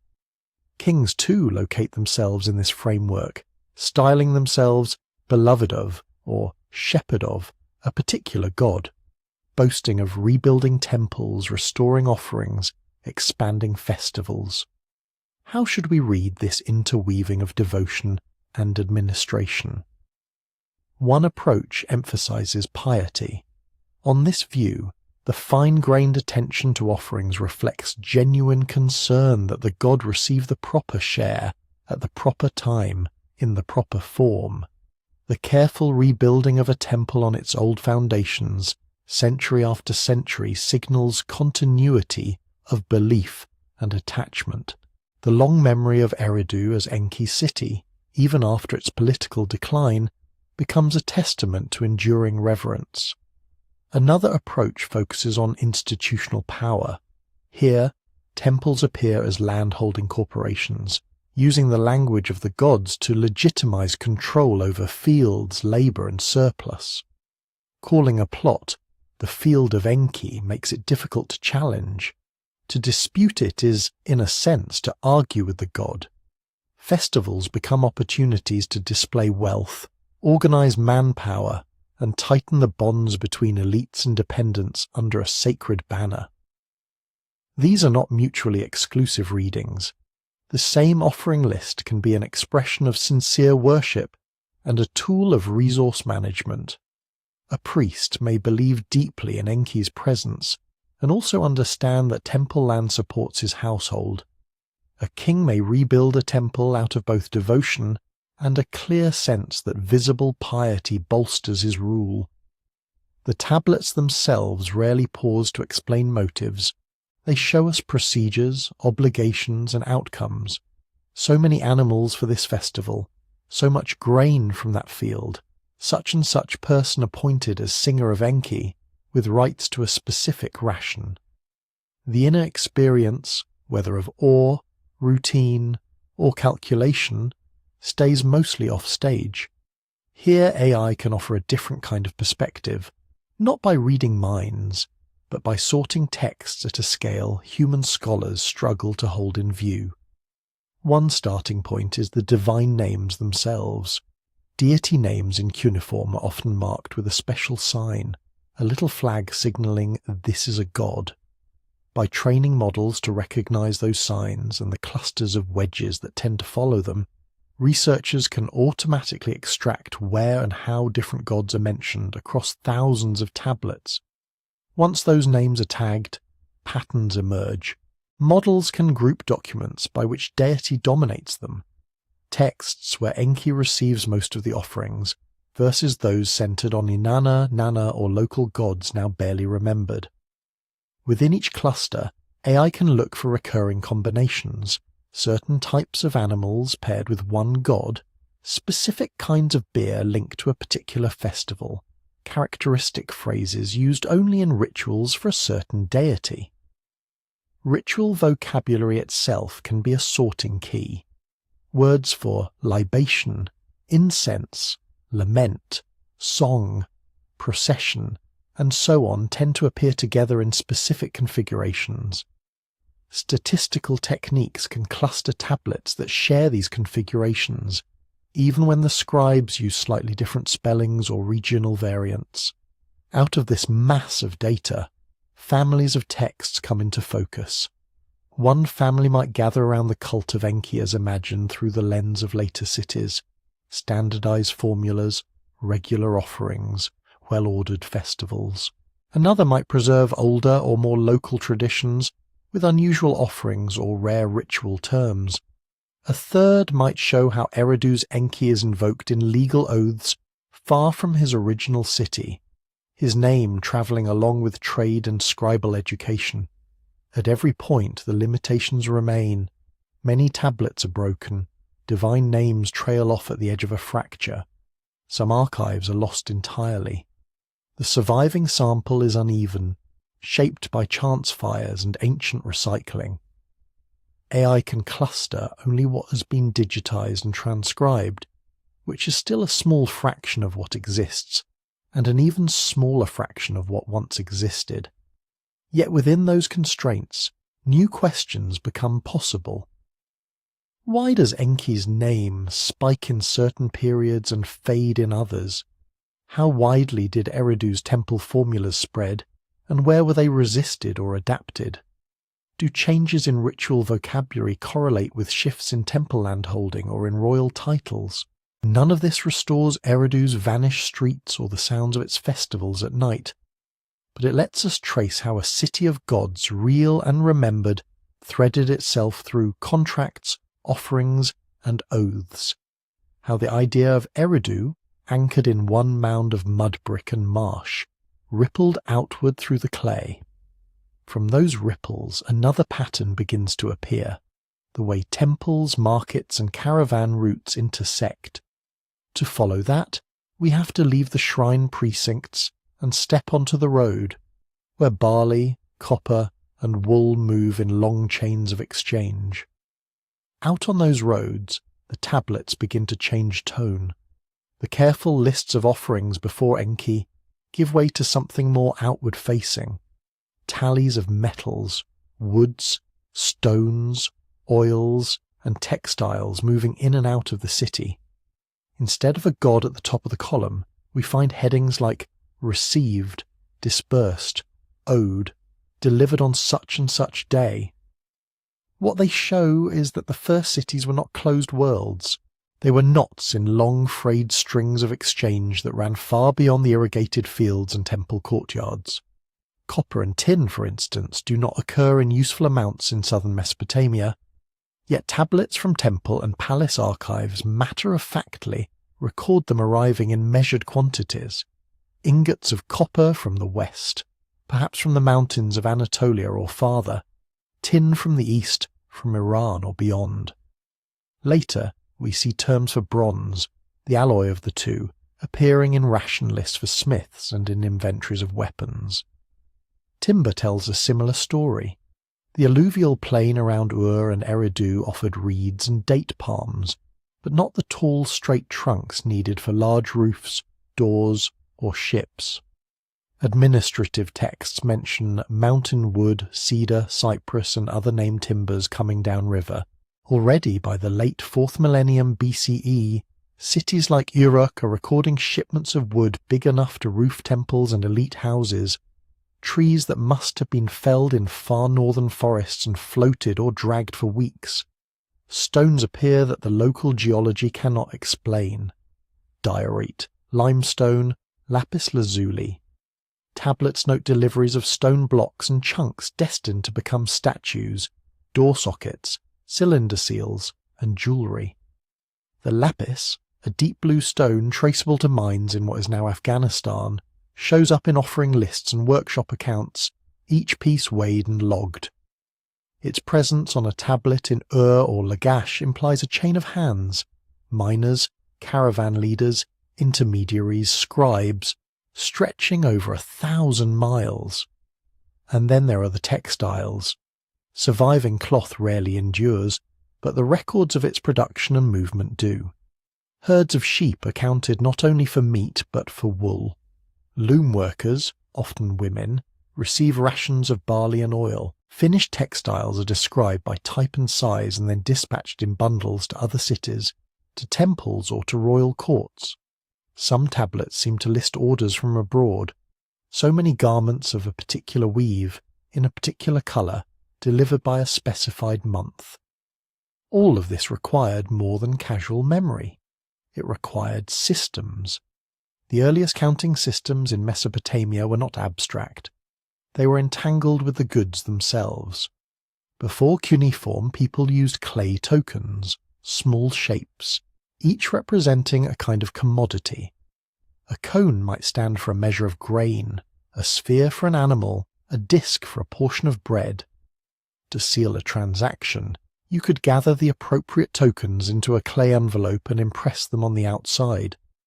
When writing emerges, we see traces of this older system in the way numbers and commodities are written together.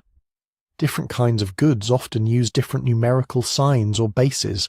Barley, land area, and labour days might be counted one way, animals another, precious metals yet another. The same wedge marks, arranged differently, stand for 1, 10, or 60, depending on context. Over time, these specialised systems start to converge, but in the earliest administrative tablets, the numerical landscape is still a patchwork. Weights and measures provide the backbone. Grain is recorded in standard capacity units, small measures for rations, larger ones for bulk storage. Metals are weighed in shekels and talents, standardized units that become the basis for later silver payments. Lengths of land are measured in cords and ropes, then converted into area measures written in compact formulas a trained scribe could read at a glance. From our perspective, this can look bewildering.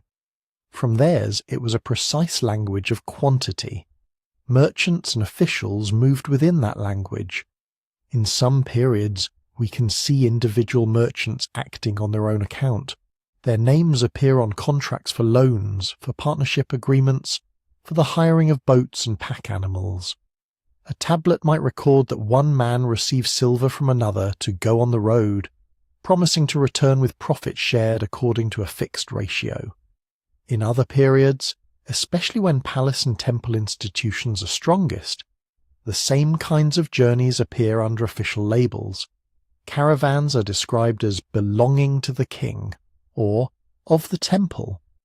The personnel listed include not only merchants but guards, interpreters, drivers, and scribes. The goods they carry, wool, textiles, dried fish, dates, look like the surplus of large estates, funneled outward to acquire metals, timber, and exotic items for rulers and gods. The balance between private initiative and institutional control probably shifted over centuries, and scholars debate where to draw the lines. Some merchants may have worn both hats, acting as temple agents on one trip and on their own on the next. The tablets rarely pause to explain. They simply note that so many donkeys, so much cargo, departed on a given day, and returned, or failed to return, on another. With risk came a need for trust. One of the most distinctive tools of that trust was the cylinder seal, a small carved stone, drilled lengthwise so it could be worn on a cord around the wrist or neck. When rolled across soft clay, it left a repeating band of images and inscriptions, a miniature signature combined with a story. On contracts and receipts, these seals stand in where we might expect a handwritten signature today. Several parties will impress their seals alongside the script. A scribe notes, "Sealed by so-and-so, son of so-and-so, sealed by the witnesses." The designs, gods, animals, scenes of banquets or warfare are not just decorative, they're identifiers.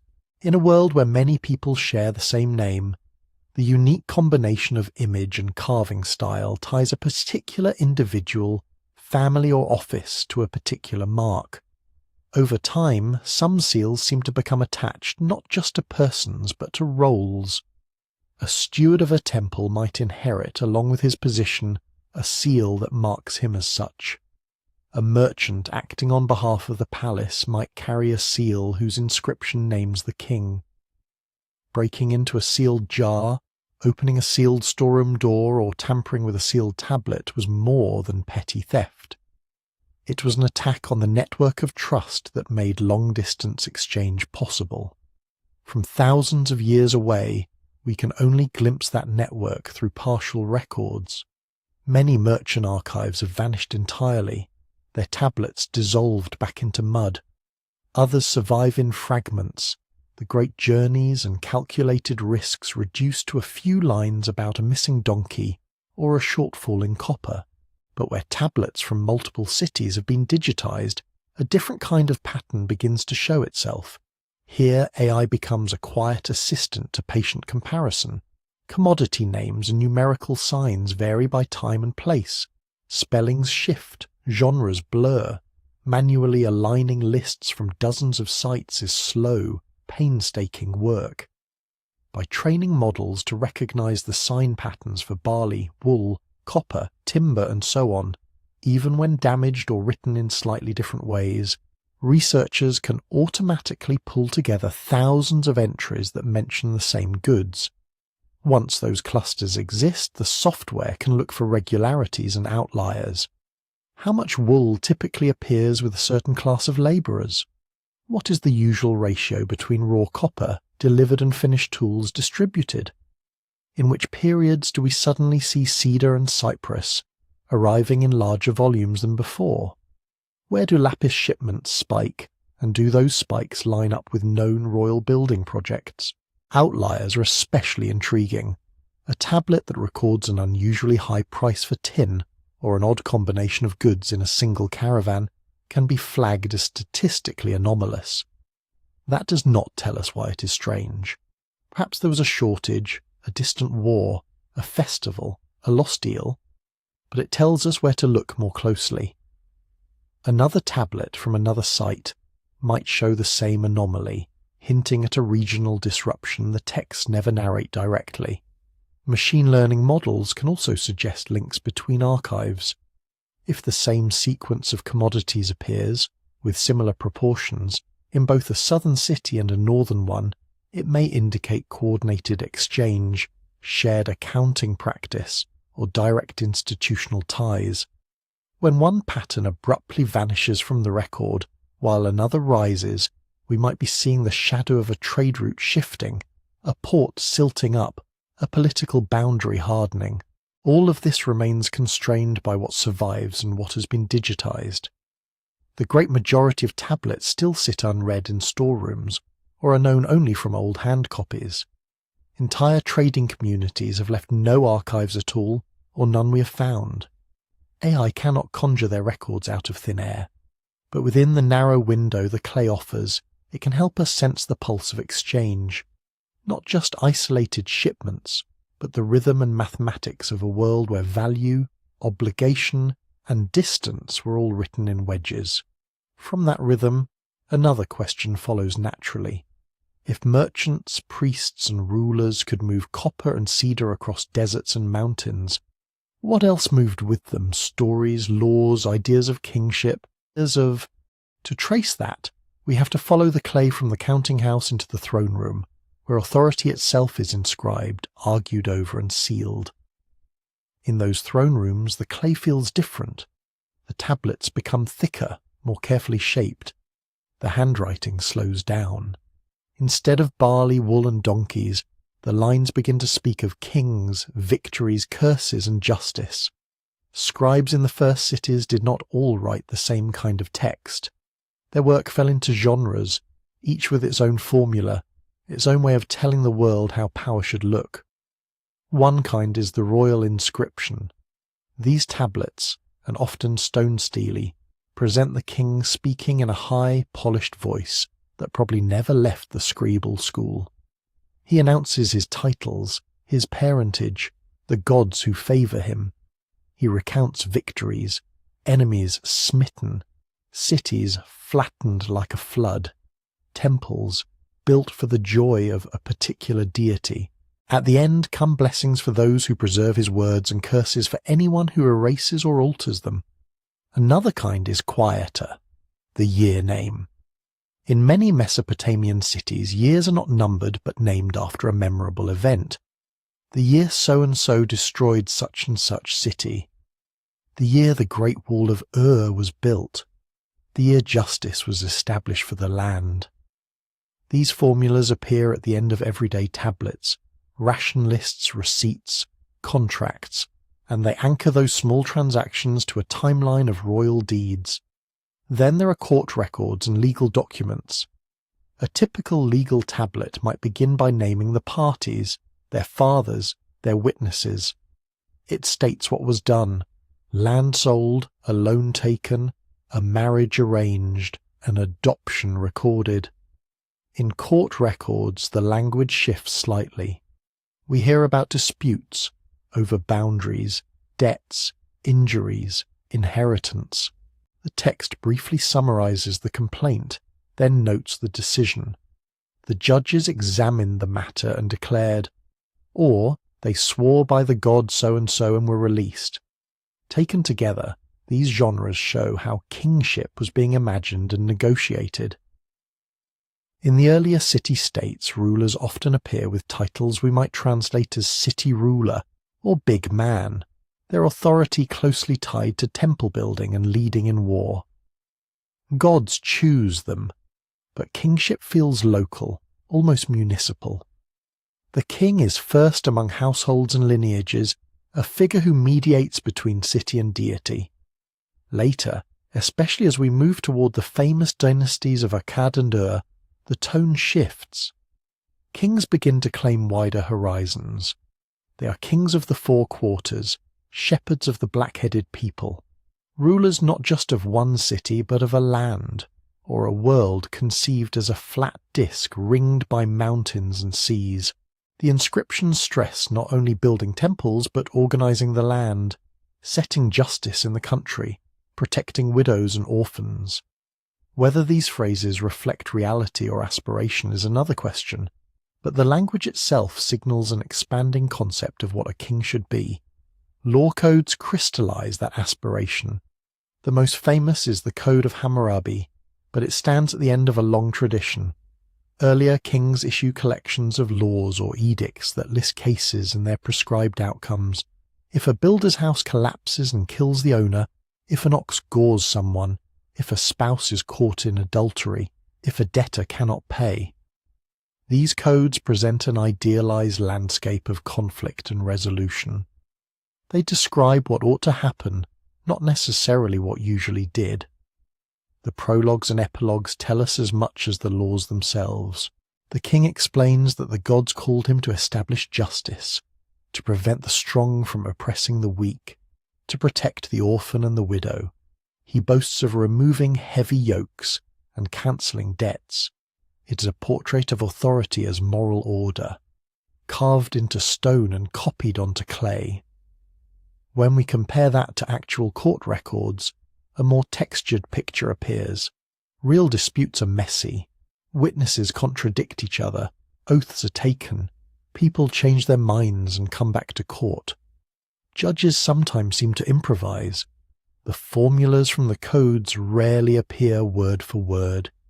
Instead, we see legal practice as a living craft, drawing on shared expectations but adapting to circumstances, relationships, and local norms. The surviving record, though, is not neutral. Most of what we have comes from temples and palaces, from archives that were important enough to be stored carefully and accidentally baked hard in fires. The voices that speak most loudly are those of kings, high officials, wealthy households.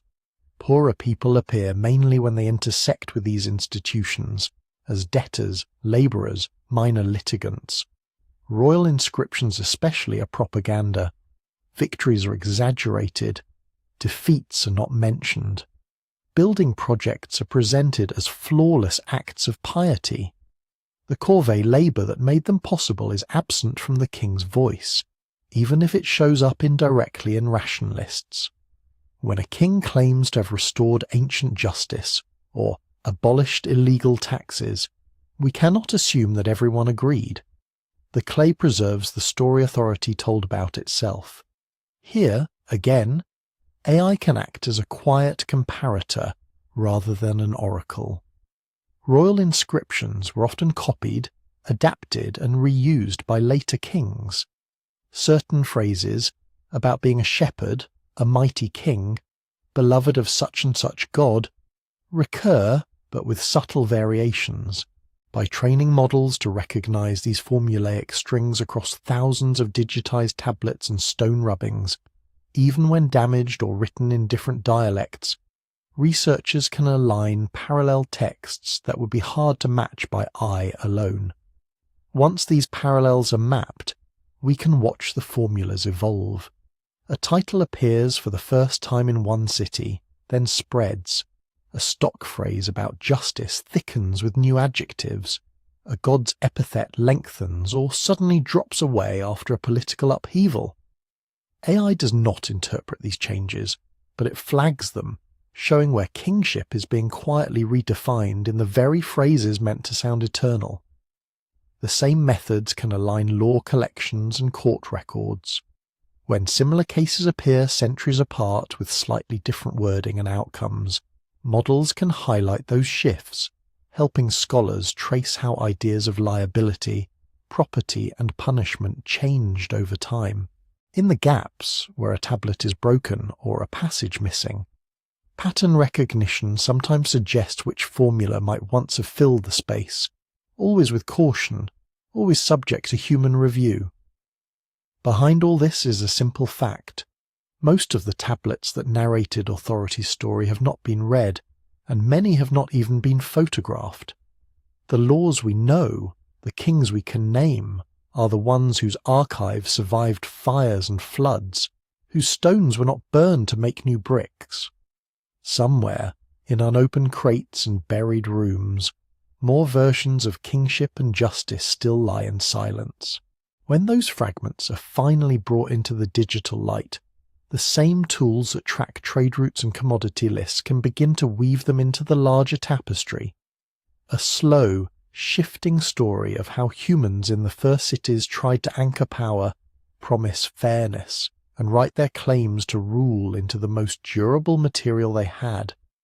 Wet clay, pressed with wedges, left to dry in a world that was always changing.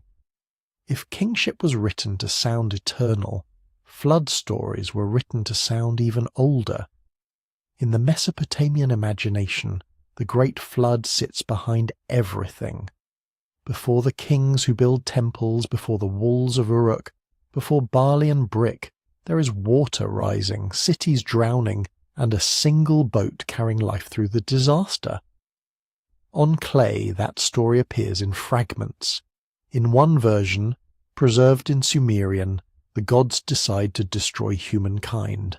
A single man is warned, sometimes a king, sometimes a sage. He builds a huge boat, loads it with animals and craftsmen, survives the storm and is granted life beyond death. In later Akkadian versions, this becomes part of the Epic of Gilgamesh. Gilgamesh, the restless king who cannot accept his mortality, travels to meet the flood survivor and hear what happened in those days, in those years. These stories mattered in more than one way. On the surface, they're about divine anger and mercy, about a world wiped clean and made new. But they also do political work. Kings in the first cities rule a land crisscrossed by rivers and canals, where real floods can erase fields overnight. To claim that the highest gods once remade the world with water, and then chose certain humans to rebuild it, is to place your own city and its rulers into a deep sacred timeline. The flood becomes a point of origin that legitimizes what comes after. The clay, though, forces us to slow down before we treat these myths as weather reports. Stories of a world-destroying flood appear in many traditions, and it is tempting to imagine a single catastrophic event behind them all. Mesopotamia certainly saw serious flooding. The Tigris and Euphrates can overflow violently. Archaeologists have uncovered flood layers in some cities, bands of river silt cutting across earlier occupation levels. But those layers are patchy and local. One city shows a thick deposit. A nearby site does not. Dates do not always line up. No continuous blanket of mud stretches across the whole plain at one moment in time.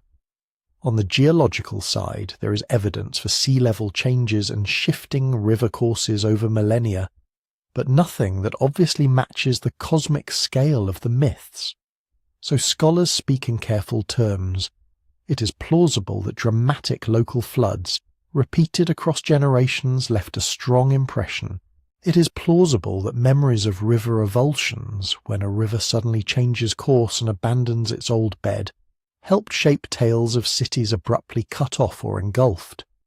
It is plausible that these experiences were woven into a broader narrative pattern humans seem to like. Creation, corruption, destruction, renewal. Beyond that, our certainty fades. What we can trace more clearly is how the story itself travels across time. The earliest flood tales we know from Mesopotamia are written in Sumerian. Later scribes, writing in Akkadian, borrow the outline but adjust the details. Names change, divine motives shift. The way the hero builds his boat becomes more elaborate. Some versions emphasize ritual, sacrifices after the waters recede. Others linger over measurements, turning the ark into a kind of mathematical problem. This is where the scribes step into the foreground. For them, the flood is not just a story. It is a text to be learned, line by line, sign by sign.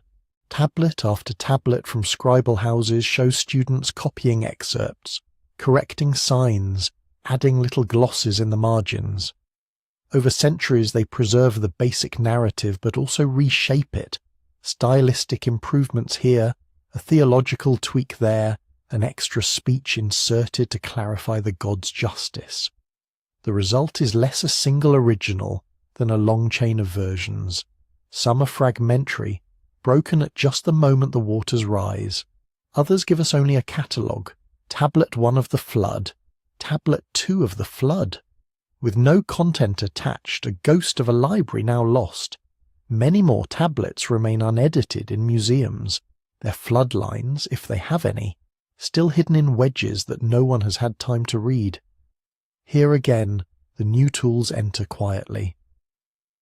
When thousands of tablets and fragments are photographed and turned into searchable text, models can begin to notice repetitions that human eyes might miss.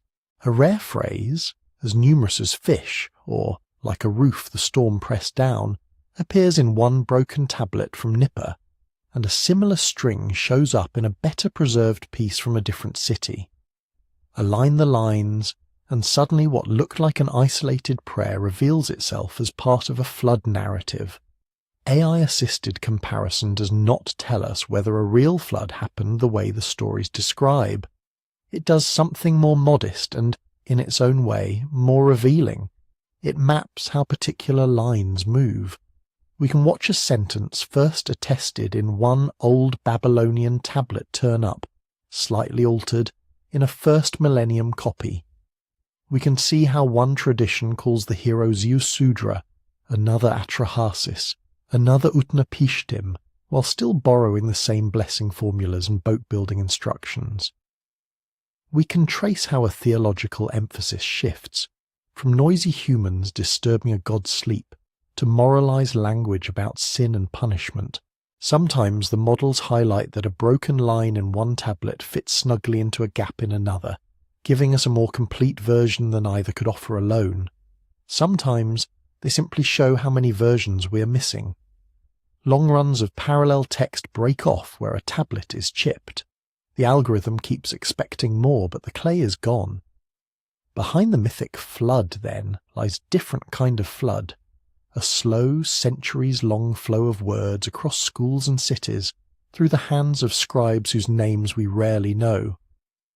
Whether those words preserve a dim memory of real disasters, or mainly embody a powerful literary motif, we cannot say with confidence. What the tablets and their digital shadows do show is how intensely the first urban societies thought about endings and beginnings, about worlds that could be swept away and built again, in archives that have burned, in rooms that have not yet been excavated. Other versions sleep, their waters still rising and falling in unread lines of cuneiform. When they finally join the corpus, the same comparative tools will help fit them into the existing river of text, not to close the mystery of the flood, but to let us hear more clearly how ancient people used clay to remember, to warn, and to imagine starting over. For every tablet that has been copied, translated, and woven into our histories, there are many more that have barely been touched. Walk into almost any major collection of Mesopotamian tablets, and you will see it. Not just the famous pieces in display cases, but shelf after shelf of boxes. Inside are tablets still wrapped in the packing they arrived in a century ago. Tablets with only a penciled field number. Tablets that were catalogued once, in hurried handwriting, as economic text or letter, and then quietly set aside. Rough estimates by specialists suggest that a majority of known tablets worldwide are unpublished. Some have only a brief summary in an old inventory. Some have been read once in a dissertation and never revisited. Others have never been formally read at all. Their signs are visible, their surfaces stable, but in practice they do not yet exist as part of the written history of the first cities. And even these are the fortunate ones, the survivors whose resting place we can name. Behind them sits a larger absence, all the archives that never made it into any museum. Clay can be surprisingly durable when baked accidentally in a fire or deliberately in a kiln. But most administrative tablets were dried in the sun. Left in a damp storehouse or a collapsed mud brick room, they soften and disintegrate. Whole shelves of records probably dissolve the first time a roof failed in the rainy season. Sometimes the loss was intentional. Clay was cheap, but not free. In some periods, old tablets were routinely recycled. A scribe could scrape down a surface, wash it, and write anew, especially on small practice pieces. In construction, rubbish pits filled with broken tablets were mixed into fill and brick. At a distance, an ancient city wall may contain more text in pulverized form than any surviving archive. Conquest and collapse added their own layers of erasure. When one city sacked another, burning temples and palaces, some tablets were accidentally fired and preserved.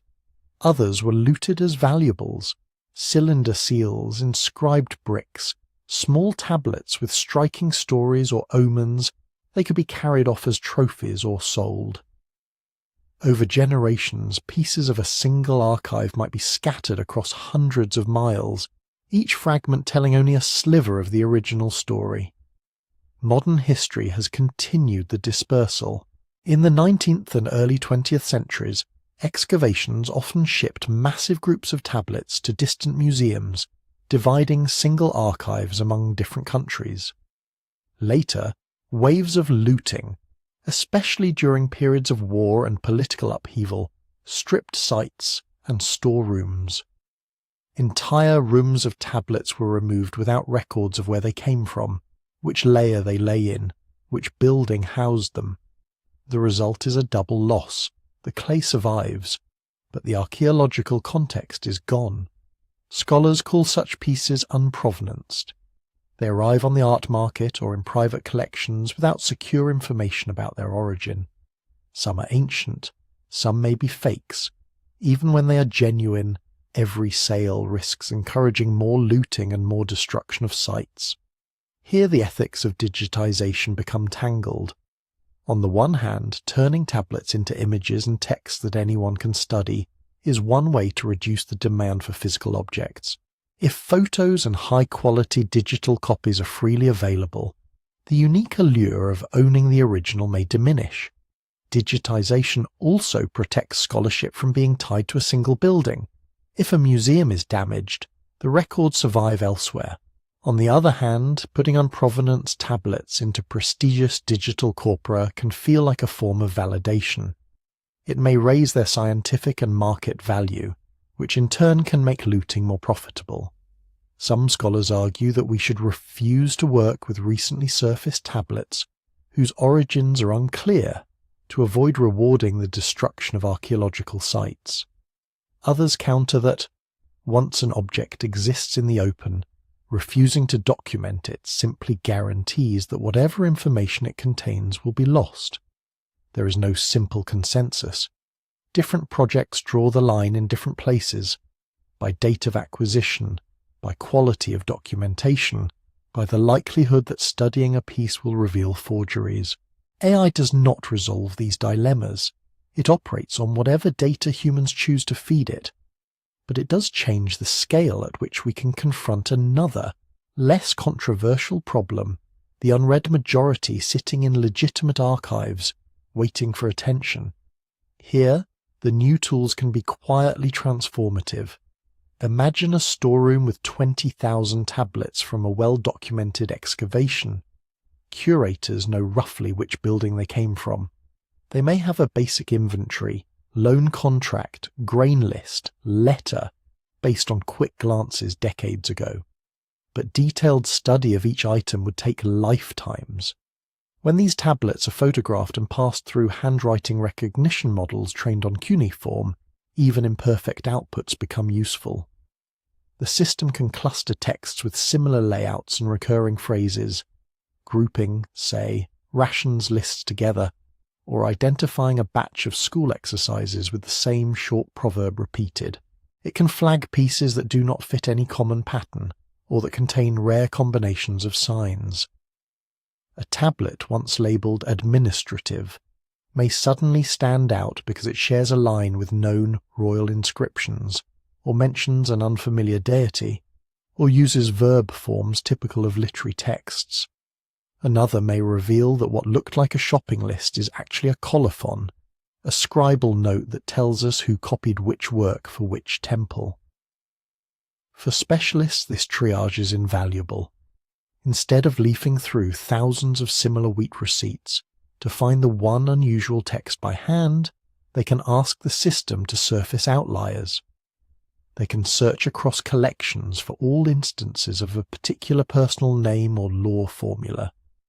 They can see, at a glance, how many tablets in a forgotten box seem to be letters rather than contracts, or rituals rather than inventories. The models are not reading in any rich sense. They misclassify, they miss nuances, they depend on earlier human transcriptions for training. But as sorting and highlighting tools, they make the backlog less opaque. They turn a mountain of undeciphered clay into a landscape with contours, dense clusters here, rare peaks there, so that human readers can decide where to focus their limited time. And this brings us back to the mystery that hangs over all these collections. If so much of what survives is still unstudied, what kind of voices are we missing? We know the genres that dominate: contracts, accounts, legal decisions, letters between officials, copies of canonical myths and hymns. But every now and then, a new piece emerges that doesn't fit. A lullaby scribbled on the back of an economic text, a personal letter full of unexpected emotion, a local chronicle of an eclipse or a famine. Somewhere in a museum basement, there may be a diary kept by a temple steward during a year of drought, a series of letters from a woman managing a household while her husband serves in the king's army, a short legal complaint about a collapsed house that, in its details, suddenly makes a neighbourhood come alive, a local version of a myth we thought we knew, with a different ending. AI can help us find the anomalies, the patterns, the surprising echoes. It can widen the circle of tablets that move from silent objects to readable texts, but it cannot tell us in advance which box holds the voice that will shift our understanding of a city, a reign, or an everyday life. Those voices are already there, pressed into clay centuries before our categories existed, resting in drawers and storerooms. They are part of the unread majority, waiting for the slow work of imaging, sorting, and careful human reading to bring them into the story of the first cities, a story that, for all our progress, is still missing many of its lines. When we listen carefully to what AI is actually doing with these tablets, 3 words keep coming up: speed, scale, and connection. Speed, first, in a very simple sense. What once took months of painstaking comparison, lining up signs in hand copies, checking each against dictionaries and reference works, can now be done in hours. Models trained on thousands of images can suggest sign readings, match fragments, or flag parallels with old editions almost as quickly as the scans are made. They are not translating Sumerian or Akkadian in the way a student or a scholar does, but they are moving the first, most mechanical steps of the work into the background. Scale follows naturally from that. Because the initial processing is faster, entire archives can be brought into view at once. Instead of a single specialist tackling 50 tablets over several years, a project can push thousands of pieces through a pipeline of imaging, recognition, and tentative classification. Patterns that were once invisible, because no one person could hold so many texts in their head at the same time, begin to emerge. Connections are where things become interesting. When a ration list in one museum suddenly aligns line for line with a damaged list from another continent.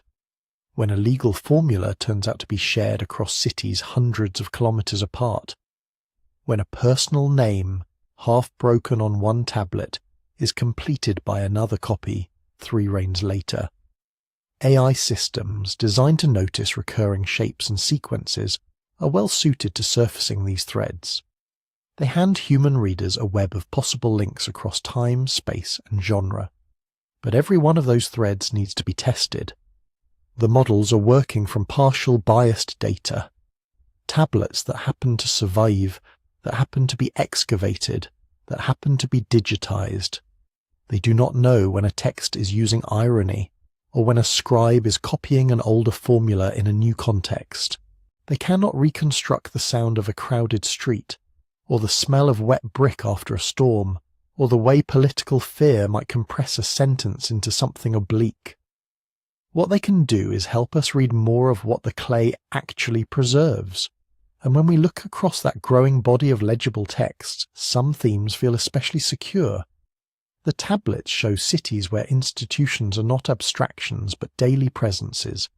The temple that owns fields and herds, the palace that commands labour and collects tax, the city council that witnesses contracts, the scribal schools that train children to navigate this maze in wedge-shaped script. We see households as economic units, tracking grain down to the litre and silver down to the shekel. We see labour divided and scheduled with names attached to tasks, canal cleaning, brick making, boat loading. We see gods treated as legal persons with endowments, obligations, and carefully recorded offerings. We see kings negotiating with local elites, issuing decrees that only matter because scribes copy them, officials enforce them, and ordinary people sometimes appeal, sometimes comply, sometimes quietly resist. In other words, we see cities not as monuments, but as negotiated systems held together by writing. Yet even here, caution is necessary. For every tablet that describes an institution, there were conversations that never reached the scribal table. For every law code, there were judgments handled informally, or not at all. For every hymn to a god, there were private doubts and local variants that we may never hear. AI can widen the sample of what we read, but it cannot fill the silences left by missing archives, unbaked tablets, or stories that were never written down. So we are left with a question that is both unsettling and strangely comforting. If so much of our picture of the first cities comes from a small, skewed fraction of what was once written, how different will those cities look when another 100,000 tablets move from unread to read, when new fragments join old ones, when a forgotten local archive finally comes into focus? What customs we now think of as typical might turn out to be regional quirks? What looks like a rigid system may soften when we find more exceptions. A minor official, known from a single receipt today, could become a central figure in a local narrative when his letters surface in another collection. Those possibilities are part of the quiet mystery that makes these clay records so compelling. AI does not resolve that mystery. It simply helps us turn the tablets one by one so that a little more of their surface faces the light. If you'd like to keep following that slow unfolding through more stories of ancient cities, lost archives, and the tools we're using to read them, I invite you to gently tap like, subscribe to the channel, and if you feel comfortable, share a comment. Tell us where you're listening from, and, if you'd like, which part of this journey through the first cities you'd most like to hear more about next time.